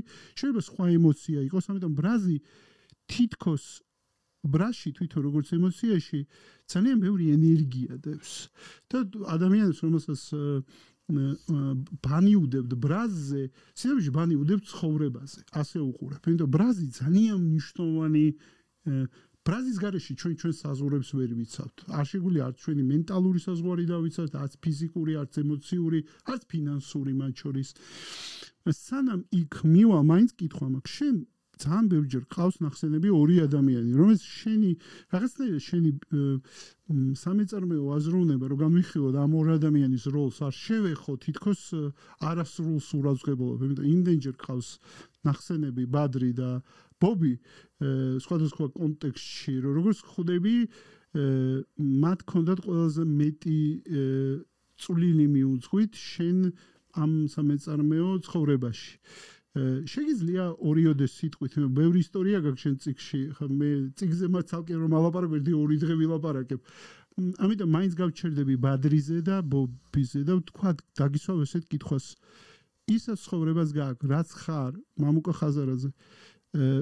რა როლი აქვს და რა წვლილი აქვს ბადრის და რა როლი აქვს და რა წვლილი აქვს ბობის, რომ უბრალოდ აი შემიკრა სურათი ამ ტრიუმვირატის რაღაცნაირად. კი ბატონო, ნუ დავიწყებ იქიდან, რომ ორივე ჩემი პარტნიორია 35 წელიწადზე მეტია და გამიმართლა ბადრი გარდა პარტნიორობისა არის ჩემი ოჯახის წევრი, ჩემი დის მეუღლე და უნიკალური კაცია, მინდა გითხრა, თავისი სიმტკიცით, რწმენით, ეკლესიურობით, ხანდახან მიამიტურად მინდობი და ასე თქვათ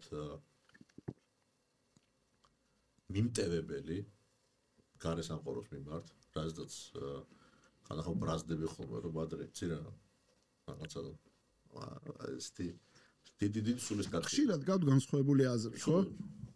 სულ თითქმის. ამ განსხვავებული აზრი ბადრი თვლის რომ ეს მაინც ჩემზე ცოტა უფროსია და თვლის რომ მაინც უფროსი ძმა არის და რაღაცა გადამზღვევს აკეთებს ხოლმე.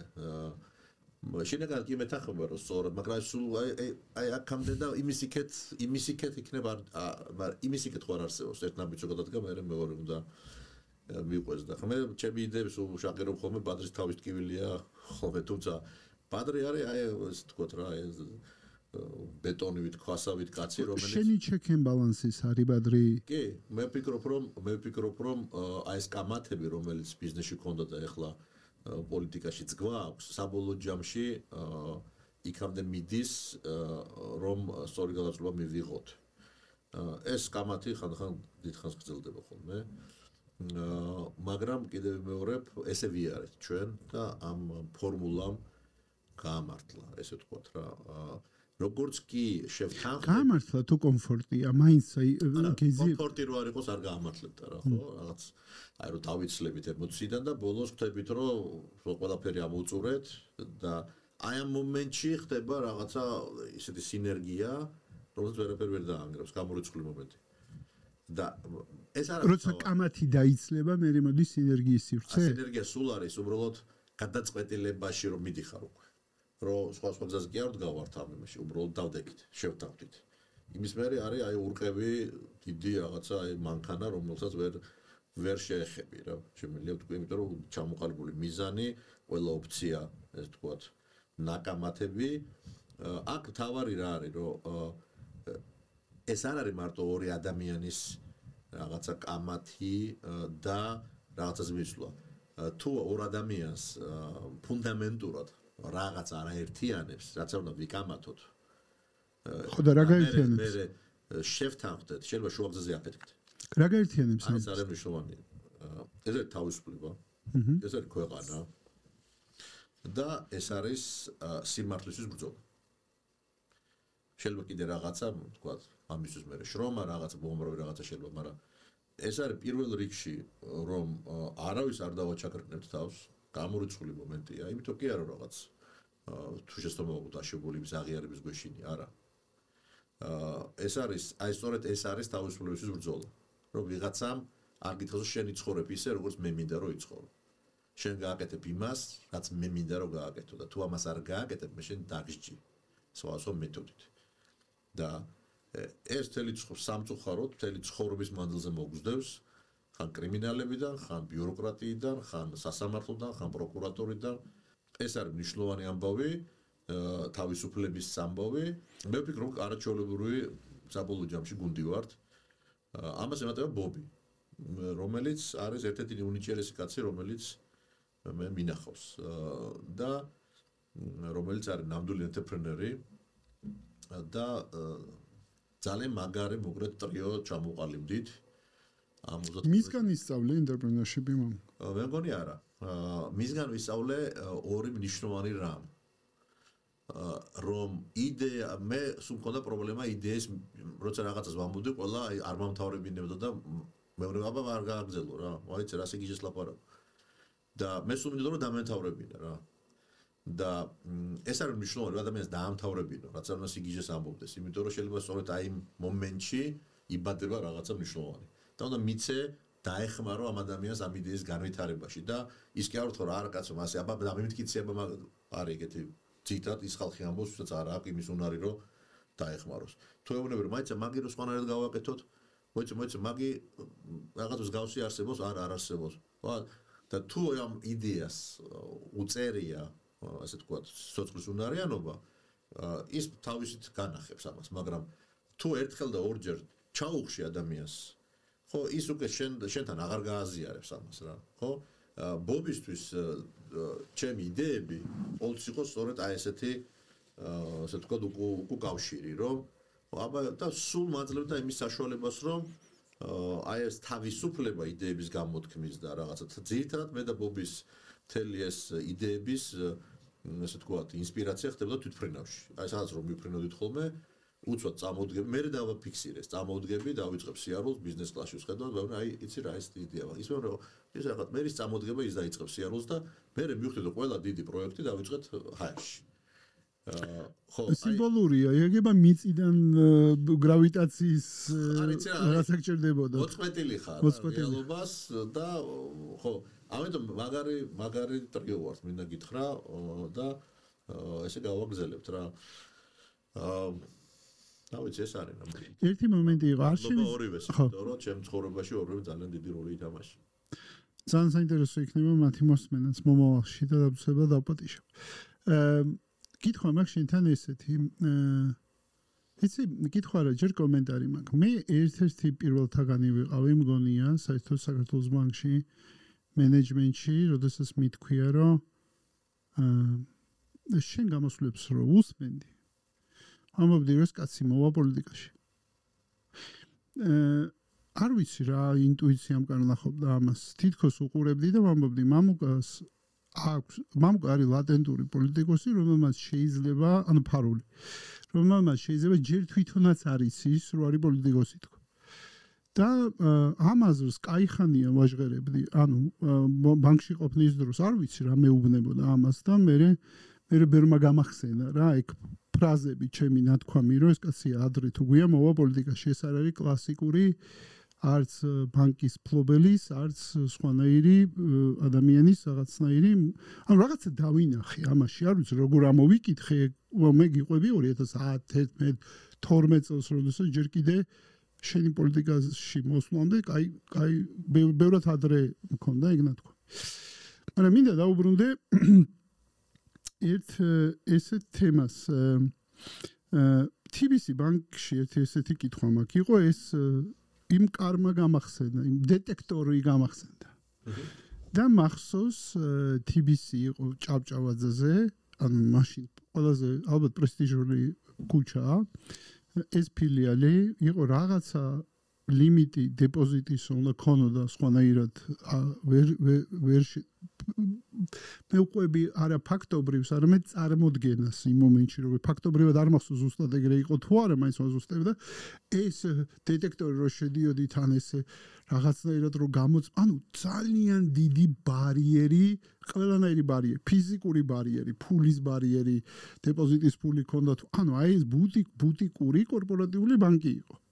და ამ დროს ვლადო გურგენიძე შემოვარდა საქართველოს ბანკის გარდაქმნით და ამ დროს თქვენ ამ ომში წაყევით. ანუ რითეილში წახვედით. ანუ თუ საქართველოს ბანკი ჩემთვის განვითარება არის ესეთი, როგორ თქვა, ქვემოდან ზემოთ, TBC-ის განვითარება არის ჩემთვის ზემოდან ქვემოთ.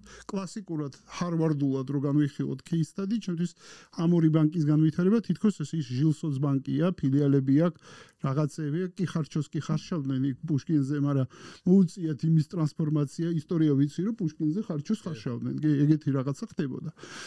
ხო და ამ დროს აი ესეთი ორი ეს მომენტი ტრანსფორმაციის ბანკის, იმიტომ რომ ბუტიკური, პატარა, პრესტიჟი, VIP, კლიენტზე ორიენტირებული სხვა მოდელია რადიკალურად ბანკში და ამ დროს რითეილ გამოწვევა. შენ იცი რომ საქართველოს ბანკის ერთ-ერთი მსხვილი აქციონერი ვიყავით ჩვენ? არა, ეგ არ ვიცი. 15% გვეყავით. 15% გიყავით მაშინ. კი. და სწორედ ესე თქვა თელი ფენომენი ამის საოცარი ფენომენი არის. ეგ რომელ წლებში გიყავით? 2000 როდის გავიდა IPO-ზე 2006-ში? 6-ში, ხო, მე მგონი. IPO-მდე ერთ თვით ადრე გავყიდეთ. ერთი თვით ადრე გავყიდეთ. EBRD-ის ვიცე-პრეზიდენტი ჩამოვიდა და ესე არ შეიძლება, იმიტომ რომ ეს IPO-ზე გადისო და თქვენ ყველაზე მსხვილი აქციონერები ხართო და მოდი გავაკეთოთ გარიგებო, თქვენ ეს გაყიდეთო და ჩვენ. TBC ჯგუფი იყო ბანკი. ბანკზე ეკავა. ოკეი. ოდანო ინტერესთა კონფლიქტი რომ ერთი მსხვილი ჩვენ პატარები არ ვიყავით. სხვა შორის 13 ფილიალი ჰქონდა 2002 წელს. და 13 ფილიალი ვიყავით ყველაზე დიდი ბანკი. ეს არ უნდა არის ამ 13 ფილიალის წარწერა. იყო სხვადასხვანაირი, ყველა დირექტორმა თავისებურად დაახატა ეს უბრალოდ TBC ბანკი. ეს ჭამ სისტემა არ არსებობდა ჯერ. არა სისტემა, არანაირი ბრენდი, არანაირი უბრალოდ TBC დააწერა ზოგმა ლატუნზე და ზოგმა ემოდა. და ყველაზე დიდი ვიყავით. და უცბად გავიზარდეთ 2005-ში მარჯანიშვილის აი ეს შენობა რო რესტავრაცია რო გავაკეთეთ და იქ გადავიტანეთ. ის უნიკალური შენობა რეალურად. ჩემ ბავშვობის შენობა იყო და მაშინაც იდეა ფიქსი მქონდა რომ აღმედგინა ესე თქვა ის და მართლა უნიკალური შენობა. როგორ მიიღეთ ეს გადაწყვეტილება ტრანსფორმაციის აი ესეთი ბუტიკური კორპორატიული ბანკიდან გამხდარიყავით რითეილ ბანკში? როგორ მიიღეთ ეს გადაწყვეტილება? ჩამოვიყვანეთ ამერიკელები ჩამოვიყვანეთ, Centeo იყო ესეთი კომპანია, რომელმაც მე იმ ხელისუფლებამ, წინა ხელისუფლებამ ნახა რომ ჩვენ უცბად 25 ფილიალი გავხსენთ. ეხლა ნახეთ საინტერესო რაღაცა რომ ჩვენ საუბრობთ 13 ფილიალიდან ავედი 25-ზე და მე არ ვიცი 35 წელს შემდეგ როცა გაერთიანებულ ქართულ ბანკს, საქართველოს ბანკს 250 და რა ვიცი მე მგონი 300-მდე ფილიალი არსებული საბჭოთა კავშირიდან გადმოყოლილი პრივატიზირებული ბანკის მთელი ქსელი ჰქონდათ თავის თანამშრომლებით, თავის მთელი სისტემით და ასე შემდეგ. და ამათ ყველას გავასწარით. ანუ აქაც კიდე საინტერესო ამბავი. საერთოდ მე ეს ალბათ ცალკე кейსის თემა რაჯობ. იმიტომ არ მინდა და არ მომწონს რაღაც ვიღაცის დაწყებული საქმე არ მიზიდავს რა. ნოლიდან აწყობილი მირჩევნია ყოველთვის. ოღონდ პატარა მოდელიდან და მე უცბად რაღაც დიდი ეფექტს რო მიაღწევ რა. მე ისე მესმინება რომ გზა არის შენთვის ფასეული თვითონ. რა თქმა უნდა, იცი რა, გააჩნია რა გინდა. ხო? მე არ მესმის ადამიანები, რომელიც ანგარიშის ნომერს რაღაცა ნულებით, მიმატებით საზღვრავენ და ცხოვრებას. ისეთი მოსაწყენია ეს ყველაფერი. რომ ახლა მივახცევ ამას, მე კიდე უფრო მეტი მექნება, მე დავდებ დეპოზიტზე, მერე დაიწყე ფიქს, ვაიმე ეს ფული ესე თქვა ინფლაციის განიცდის რაღაცაში ხო იცი რა პირიქით უნდა იყოს. პირიქით უნდა იყოს ფულის სულ ის უნდა კონდეს დეფიციტი. და იდეები უნდა კონდეს. უნდა მოდი რომ აი ამას აი ეს ფული რომ კონდეს, აი ამას გავაკეთებ, მაგრამ ფული აი ეს არის პროგრესი. და პირიქით რო არის რომ რაღაცა ამას აკეთებ, მე რაღაცას არ ქმნი ამ შენი დაგროვილი ეს თქვა კაპიტალით, ხო? არ ვითარებ, ხო? ეს ძალიან მოსაწყენი ამბავია. და ძალიან ბევრი ადამიანია საქართველოში ესეთ მდგომარეობაში სამწუხაროდ. ამუკა სამეწარმეო აზროვნება, რომელიც გაქვს, სახელმწიფოდ გაქვს, ხო? მაგას ხო ვერ უარყოფ თავი, იმიტომ რომ თელი შენი ცხოვრება არის მეწარმეობა. ანუ ინტერპრენიორშიპი არის და უამრავი პროექტის გაკეთება ამ ქვეყანაში, რომელიც მე პირადად საშა კაცმანმა უამრავი მათგანი როგორც მომხმარებელმა განმიცა ჩვეულებრივად, ხო, როგორც მომხმარებელმა, როგორც სარეკლამო სააგენტომ ეს უამრავი სხვადასხვა შენი ბიზნესისთვის სხვადასხვა კლიპი გადაიღო ან კამპანია დაგეგმა, როგორც თქვა საქართველოს ბანკის გადმოსახედიდან, როგორც თავარი კონკურენტის თქვა ერთობლივ საინტერესო შერკინებაში ყოფნა, ანუ ბევრ სხვადასხვანაირ პერსპექტივაში ვიყავი მე პირადად შენ სხვადასხვა ქმნილებასთან მოდი ეგრე დავარქვე. მაგრამ ხო არ ყოფილა რეალურად, აი პოლიტიკას ცალკე აღებულად რო შევხედოთ მარტო ერთი კითხვა მაქვს შენთან, ხო არ იყო ეს სამეწარმეო აზროვნება და მეორე რეაქტიულობა იქიდან გამომდინარე რომ ანაკლია ჩავარდა, იმიტომ რომ ანაკლია რო ჩავარდა, რეაქტიულობა ნიშნავს რეაგირებ, ხო, რაღაცაზე, ანუ განა პროაქტიული აჯენდით ვარ, შეიძლება რეაქტიული აჯენდით ვიყო და ეს სამეწარმეო აზროვნებამ ეს ამ ორმა დისპოზიციამ სინამდვილეში ხო არ შეგიშალა ხელი რეალურად, რომ რავი შესულიყავი პოლიტიკაში სუფთა ფურცლიდან ღია აზროვნებით და არა იმ დისპოზიციებით, რომელიც შეხვედი, თუნდაც სამეწარმეო დისპოზიცია იყო თუ თუნდაც იმ დისპოზიციით, რომ აი ანაკლია მაგრამ მინდოდა მისი მნიშვნელობა ამდენად დიდი იყო ქვეყნისთვის და ჩამიგდეს და აი ეს დისპოზიციაც ხო არ იყო. ნახე ძალიან კაი კითხვაა. კიდევ ერთხელ ვიმეორებ, რომ ანაკლიაში მე არ შევსულვარ, იმიტომ რომ რაღაც დამატებითი ბიზნესი დავინახე. რამოდენიმე ფაქტორმა განაპირობა ეს ყველაფერი. პირველი ფაქტორი იყო, რომ ჩემი მეგობარი, ჰარვარდელი, ძალიან დიდი კომპანიის ფლობელი, რომელიც იყო ჩამოსული, მან თქვა, რომ მოდი რამე დიდი გავაკეთოთ. დიდი. მე გაგიჟებული ვარ შენ ქვეყანაზე, ერთი კვირა დავყავი და ეს კონტეი ჯგუფზეა საუბარი. აქედან დაიწყო. მე ვთქვა დიდი რა, აი რა გაქვთ და მე შეხვედრები იყო მთავრობაში და უამრავი პროექტი დადეს და აი პორტი გავაკეთოთ რა. მე არანაირი გამოცდილება არ მქონდა არც სპორტის, არც ბიზნესი მაკლდა სიტუაციაზე ვთქვა თუ რაღაცა. მაგრამ მე დავინახე მომენტუმი, რომ თუ ჩვენ ამას დავძრავთ, დავინახე აფხაზეთის თემა. ქვეცნობიერად, სადღაც შეიძლება სადღაც კაფიოთ არა, მაგრამ დავინახე რომ ამდენი მილიონი რო ჩაიდება 4 კილომეტრის მოშორებით, ეს ხო უზარმაზარი ზეგავლენა მთლიანად რეგიონზე, ხო? უამრავი ახალი სამუშაო ადგილი და შეიძლება რაღაცა დაიძრას. არანაირი პოლიტიკური იმ დროს, არაფერი, უბრალოდ ვიფიქრე რომ აი ბიზნესიდან ამას, მაგრამ რაც ვერ გავთვალე და დღესაც ნუ ეს დღეს ფაქტია რაც მოხდა, მაგრამ ვერ გავთვალე ის რომ შენი საკუთარი ქვეყნის ხელისუფლება დაუპირისპირდებოდა იმას, რაც არის ქვეყნისთვის მნიშვნელოვანი. ხო, მოგეთ რომ დაუბრუნდეთ იმას ამ კითხვას, რაც დამისვი რა. ვერ დავიწყებდი სუფთაფურ, როგორ შეიძლება სუფთაფურს არასდროს არ მქონია სურვილი პოლიტიკაში შემოსულიყო. ჩემთვის პოლიტიკა არის იგივე ამხელა ინსტიტუციის შექმნა, რომელიც შექმნა 15000 კაცია დასაქმებული ინსტიტუტების. ჩვენთვის პოლიტიკა არის ერთ-ერთი ყველაზე დიდი მსხვილი გადამხდელი ვარ პერსონალურადაც და იმ კომპანიებით, რომელიც შექმნილია ამ ხნის განმავლობაში. ხმეთი პოლიტიკა რა გიდა, როცა შენ გადახდილ ფულით, შენდება გზა, მასწავლებელი ხელფასითებს და ხო, თან თავისუფალი ვარ ამ იმაში, სანამ არ შემიზღუდეს ეს თავისუფლება. ხო? თანამდებობა მე არ მინდა და რაღაცა გავლილი მაქვს ეს ყველაფერი, საუკეთესო კაბინეტებიც ქონდა თუ ოფისებიც და ინფრასტრუქტურაც და მანქანით მოსახურება და ბორჯომიც მეთქა ვაგიდაზე. ზოგს ხო ესე დღესაც ხო ესე აქ წარმოდგენილი, რომ დივანი უნდა ყავდეს და ძალაუფლება და რაღაც, ხო? ჩემთვის თავი რაღაცა შეიქმნას და მე ამ ამბავში ანაკლიაში ვხედავდი და ანაკლის ქალაქში უფრო განსაკუთრებით, რომელიც იაპონელებთან ერთად გამზადებულია და ხვალვე შეიძლება ეს ჩაირთოს. ხედავ უზარმაზარ ნახტობს. უზარმაზარ ნახტობს და იმ мотивაციას, სადაც ახალგაზრდები იტყვიან, მოიცა ხო არ დავბრუნდე რა, რაღაცა მაგარი ხდება ჩემ ქვეყანაში. ხო? ჩემი პროგრამა გამოადგებათ, ჩემი წოდნა გამოადგებათ, ჩემი ინგლისური გამოადგებათ და ასე შემდეგ.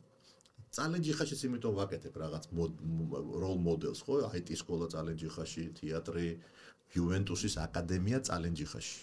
ერთ წელიწადში ამ ბავშვებმა მე-6 ადგილი აიღეს მსოფლიო ჩემპიონატზე 80 გუნდ შორის. ეხლა არ არის ეს ფენომენალური ამბავი. ხო?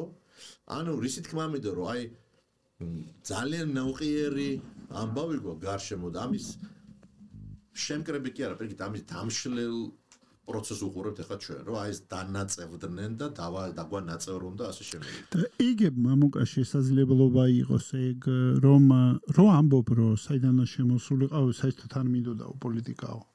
და მომიწია მოსვლაო, იმიტომ რაღაცეები ხდებოდა ისეთიო. ან მანამდე პოლიტიკის ნაწილი როგორ არა ხამდე გადასახადს რო იხდი, ისედაც ხო ხარ და მაგაში აბსოლუტურად მოყვები და პატარა ქვეყანა ვარ ჩვენ ძალიან და აქ ბიზნესი და პოლიტიკა ესე ცალ-ცალკე ორი მათ ვერ ივლის, ფიზიკურად ვერ ივლის ცალ-ცალკე იმდენად გადაჯაჭულია ერთმანეთზე ეს ყველაფერი, მაგრამ რეალურად სუფთა ფურცლიდან რო შეხედო, მე ვუბრალოდ იცი რა აი ეს ისტორია თუნდაც ანაკლის თუნდაც სხვა რაღაცის შეიძლება უბრალოდ იმდენ ენერგიას და რესურსს გიჭამდეს და შენ ხა ბევრი ენერგია გაქვს და ბევრი რესურსი გაქვს და ბევრი კრეატივიც გაქვს. ხა ეგენი ყველაფერი არ ყოფილიყო.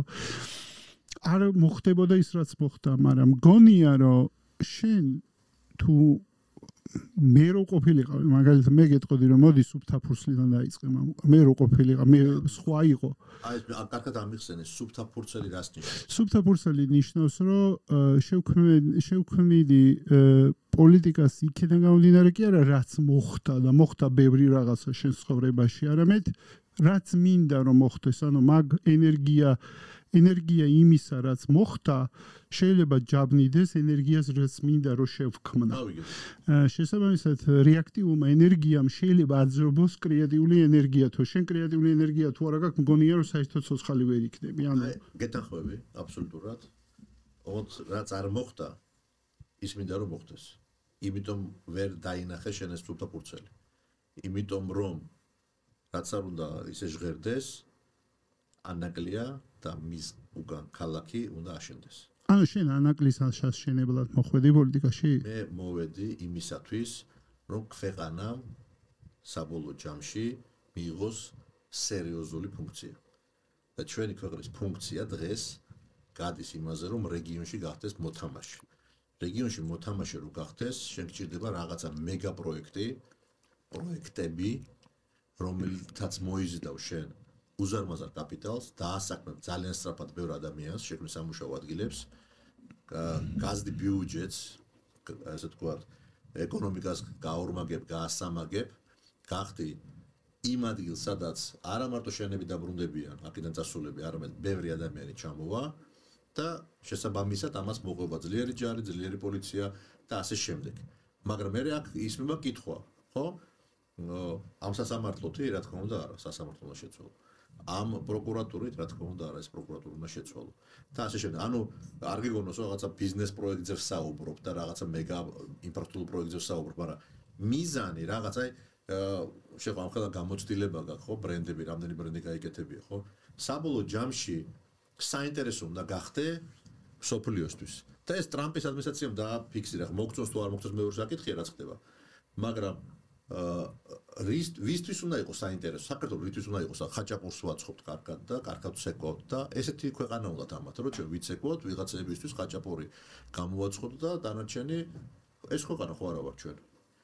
და პრაგმატული თვალსაზრისით საქართველოში რატო უნდა გამოიხედო? ეს შევარდნაძემ გააკეთა, ბაქო ჩეიხანი გაატარა და უზარმაზარი კორპორაციების ფული ჩაადებინა საქართველოს გავლით. ის სხვა შორის პირველი ვარიანტი საქართველოს გვერდს უვლიდა. ხო? შენ თუ ბიზნესურად ქვეყნებს და არა კომპანიებს, ქვეყნებს დაინტერესებს, რომ შუა დერეფანი არის უსაფრთხო და აქ არის ქართველი ერი, რომელიც ამ შუა დერეფას, ანუ მსოფლიო ვაჭრობას უზრუნველყოს მშვიდობიანად, სწრაფად, იაფად და მოკლე დროში, შენ გაქვს უკვე ფუნქცია. და მოდი აქ დაგვეხმარე, იმიტომ რომ სასამართლო რეფორმა, რამდენი ფული ჩაიდო სასამართლო რეფორმაში?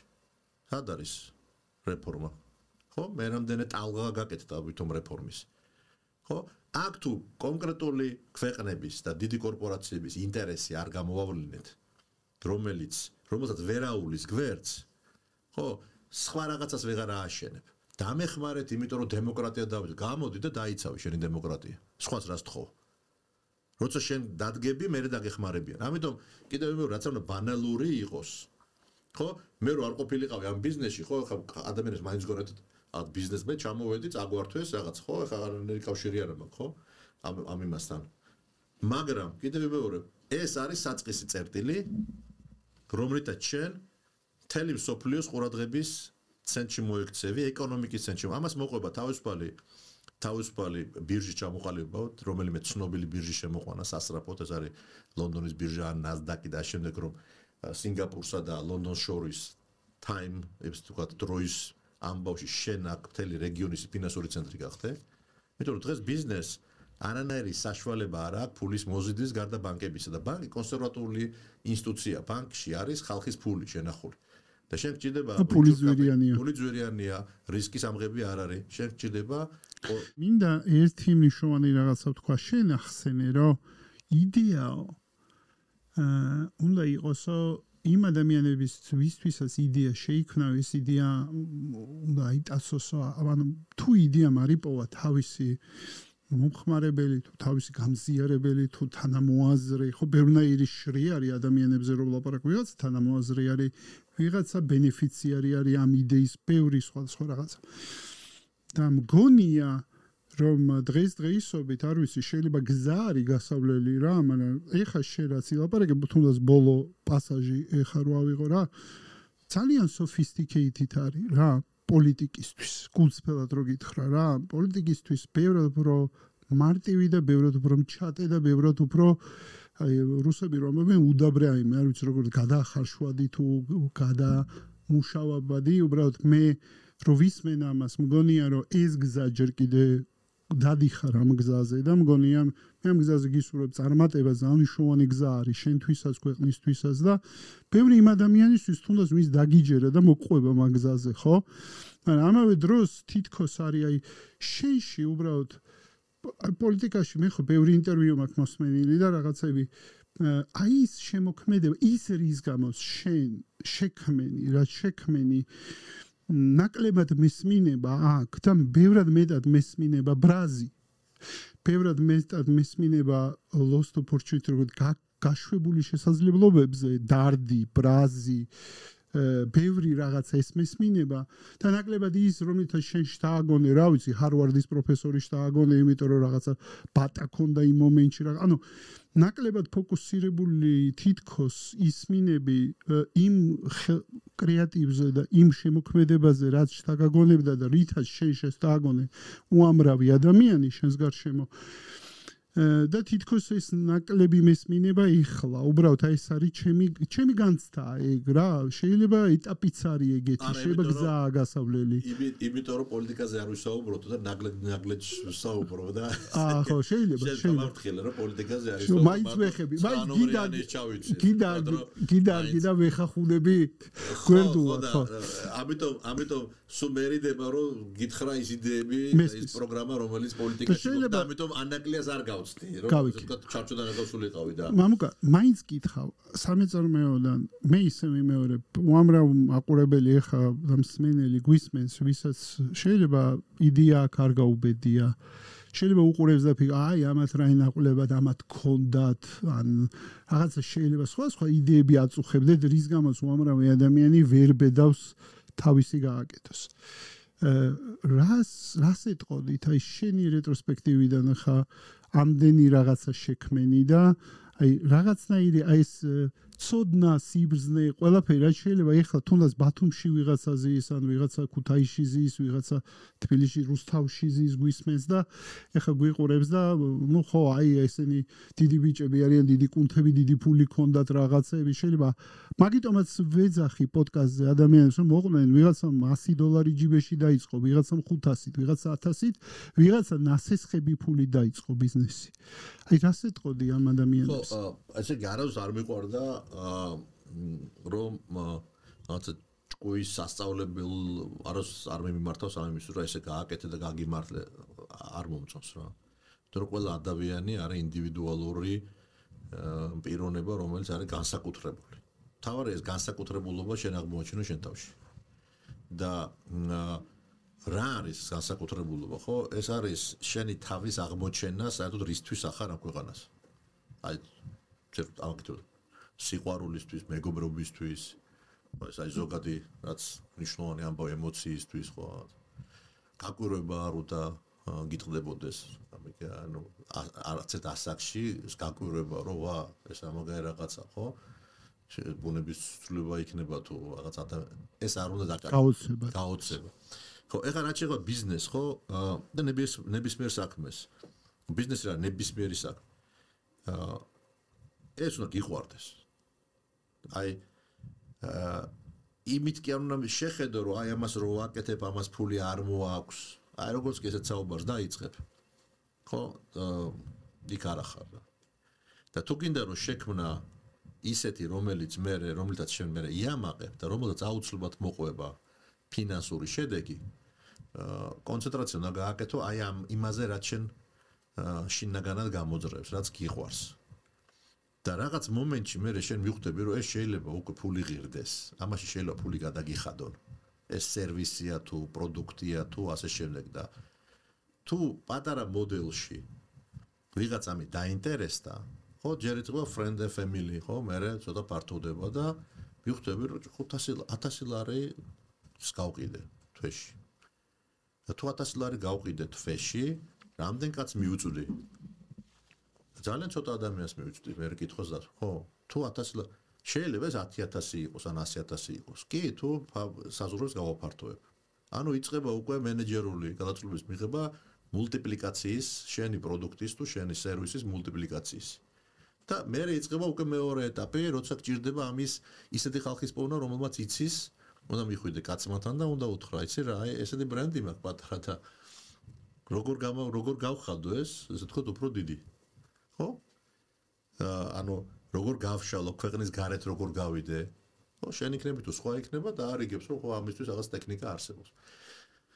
მოგეთ ერთი პრინციპი აქვს რა მას ყველაფერს, პირველი უნდა გიყვარდეს, სადაც აკეთებ. შენი უნდა იყოს, არ უნდა უღალატო ამას. ეს შენი ხასიათი უნდა ჩანდეს ამ საქმეში, რასაც აკეთებ და რაც ყველაზე მთავარი არ უნდა დანებდე.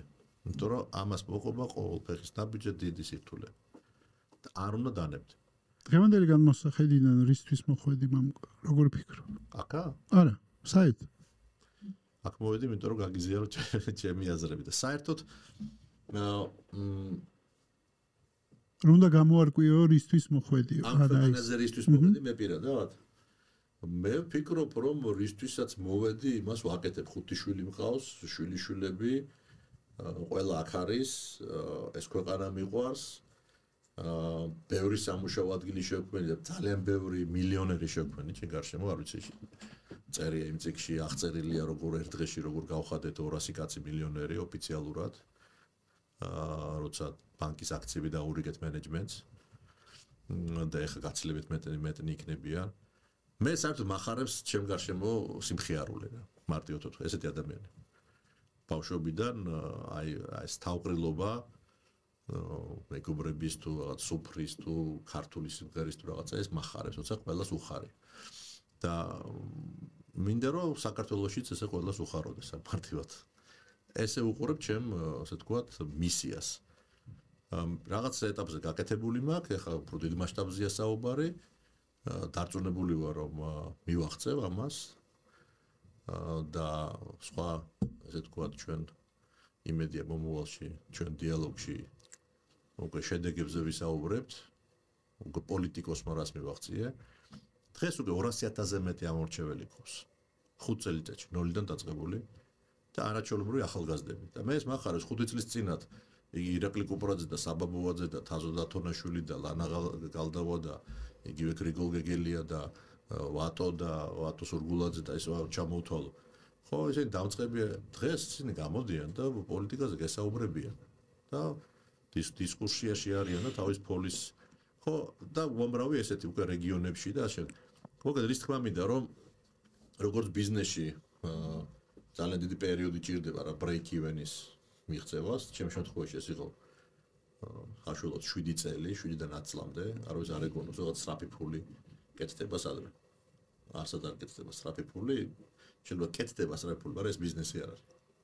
ეს რაც სხვა არის. სხვა რამეა, გაგიმართლა რა უბრალოდ რა. ბიზნესი არის ურთულესი სხეული, რომელსაც ჭირდება ხერხემალი, სული, განშტოებები, ერთმანეთს მარჯვენა ხელმა და მარცხენა ხელმა რო იცის რას აკეთებს, სტრატეგია, თავდაცვა, კრიზის მენეჯმენტი, მარკეტინგი, ტვინის ჩადება ამაში ყველაფრის, ხო, ეს არ არის ეს თუ ჩვენ ხო ნამდვილ ბიზნესზე საუბრობთ, ხო, ჩვენ ხო იმას არ საუბრობთ, კორპუსი ავაშენე, ფული გავაკეთე და მე წავედი პარიზში დავხარჯე და მე ამ კორპუსმა თბილისი ესე თქვა დაამახინჯა. ეს ხო არ არის ბიზნესი. ბიზნესი არის რომელსაც იამაყებ მე, რომ მოტრიალდები და დაუტოვებია რა. მეგობრებო, ესე უნდა იყოს პოლიტიკა. მე დარწმუნებული ვარ, რომ მიუხედავად იმისა, რომ ძალიან ბევრი ინსპირაცია შეიძლება მიიღო სტივ ჯობსის მოსმენისგან. სტივ ჯობსი რამ დამავიწყეთ? ხო, სტივ ჯობსი.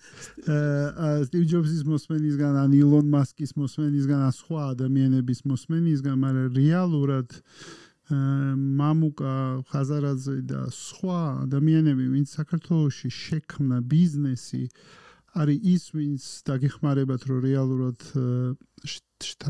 შთაგონება მიიღოთ, როგორ უნდა აკეთოთ ბიზნესი ამ ქვეყანაში. და საბოლოო ჯამში იმათ ინსპირაციას კი არაფერს არ ვერჩი, იმათ თავისი ადგილი აქვს სტივ ჯობსს და ასე შემდეგ, მაგრამ ამავე დროს ამ პოდკასტში მამუკას მოსმენით და სხვა უამრავი ენტერპრენიორის მოსმენით თქვენ რეალურად მიიღებთ იმ რეალურ შთაგონებას საქართველოში როგორ უნდა აკეთოთ ბიზნესი. იმიტომ ამ ადამიანებმა შექმნეს ბიზნესი აქ, გაიარეს ყველანაირი დრო, რომელიც აქ იყო და დღესაც წარმატებული ბიზნესების ზოგი ონერია, ზოგი დღემდე CEO-ც არის, ზოგი რა როლშია, რა როლშია. მამუკა, უღრმესი მადლობა შენ მოსვლისთვის, ასეთი გულწრფელი საუბრისთვის. რაც ალბათ პოლიტიკოსისთვის დღეს უკვე არ არის ადვილი თემა, გულწრფელობა ესეთი უკვე მაინც გონია რომ ეს ყველაზე რთული და ყველაზე არაგულწრფელი სფეროა და საკმაოდ რთული არჩევანი არის ადამიანისთვის, რომლისთვისაც გულწრფელობა შეიძლება ღირებულება იყოს ამ სფეროში, ამავე დროს და ამ კონფლიქტთან მუდმივად გამკლავებაში იყოს ამ კონფლიქტის და ეს სფეროა თვითონ რთული. უკაცრავად მაგ ჩაგერთვები და მე ვფიქრობ ჩემი გამოწვევა აი პოლიტიკაში რას უნდა მივახციო შეიძლება ყველაზე მთავარი ეს იყოს რომ გულწრფელობა შემოვიტანო პოლიტიკაში და ადამიანებს უთხრა რომ ეს არ არის ცუდი საქმე რა თუ ამას წესერად გააკეთებ ისე როგორც შავი ფულის კეთება ჩვეულებრივი ამბავი იყო 90-იან წლებში და ჩვენ თქვით რომ შავ ფულს არ გავაკეთებთ აი მე ვფიქრობ რომ ამას მივახს აი ტყუილს თუ გავდევნით და გულწრფელად ვისაუბრებთ და არ იქნება ეს გულწრფელობა გათვლილი აუ გულწრფელია მაგრამ არ მატყუებს და ჯობია მომატყუოს იმიტომ რომ სხვანაირად არ ავირჩიო ხო აი ეს თუ გადავტეხეთ შეიძლება ჩემი სწორედ მისიაც ეს არის ახლა პოლიტიკაში რომ აი ეს გულწრფელობა და ღიაობა შემოვიტანოთ რა და ადამიანები მივხვდნენ რომ თურმე პოლიტიკა წესერად თუ გაკეთდა ხო ჩემი ცხოვრება უკეთესი იქნება რა და ერთს დავამატებ კიდე ბიზნესზე რახანაც თქვი ძალიან ბედნიერი ვარ იმით რომ ეს კომპანიებიდან ორი კომპანია დღეს ერთი ჰარვარდში ისწავლება ბორჯომი და მეორე ბორჯომის кейსი არის ჰარვარდში? კი ბორჯომის кейსი ჰარვარდში 10 საუკეთესო кейსია შეტანილი MBA-ში ასწავლიან ფინანსურ გაყოფილებაში გეტრო TBC ბანკის кейსი AMD-ზე გავიდა და იქ ისწავლება შვეიცარიის ბიზნესი არის ერთ-ერთი წამყვანი სოფლის წამყვანი ბიზნეს სკოლა. ხო და ანუ ამით რისი თქმა მინდა რომ კარი პერსპექტივა ქართველებს რა. არაფრით არავის არ ჩამოვარდებით, არც ნიჭით, არც ცოდნით, არც დებარეობით, არც ინტელექტუალური ესე თქვა ძალით და ასე შემდეგ. თავარია რომ აი ამის შეკრება მოახდინოთ და კონკრეტული მიზნისკენ მიმართვა ამ უზარმაზარი ენერგიის და წოდნის. მამუკა პოდკასტის ბოლოს მადლობა. ძალიან საინტერესო საუბარი იყო. მე ტრადიციულად ყველა სტუმარს ვეკითხები, ვის მოусმენდი სიამოვნებით ამ ფორმატში. ვინ იქნებოდა შენთვის სასურველი რესპონდენტი მოსასმენად, ვის ისტორიას მოისმენდი ბიზნესს. ქართველები და ბიზნესიდან. ვინ იქნებოდა შენთვის საინტერესო რესპონდენტი ამ ფორმატში? შეიძლება ეხა ბევრ სხვა ფორმატში არიან ამ. კარგი კითხვა. მოდი დავფიქრდები ცოტა. მე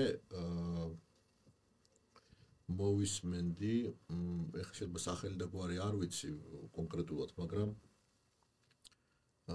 მოვისმენდი რომელიმე ახალგაზრდის ისტორიას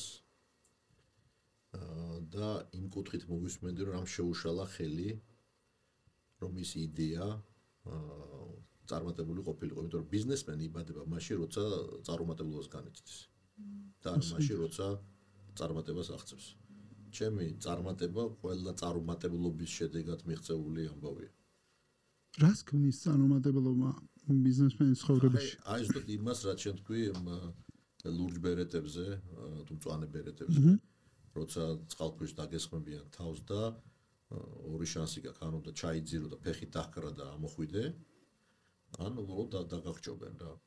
ამიტომ აი სწორედ ეს უნარი თუ გაქვს, რომ გადარჩენისთვის ჩახვიდე და თავიდან დაიწყო, ანუ ეს ამოგდების ძალა შექმნა ჭაობიდან თუ წყლიდან, აი ეს ქმნის მე მგონი წარმატების ახალ შანსს. მადლობა მამუკა. მადლობა საუბრისთვის, გულწრფელობისთვის, პასუხებისთვის, დაფიქრებისთვის. ზოგიერთი კითხვა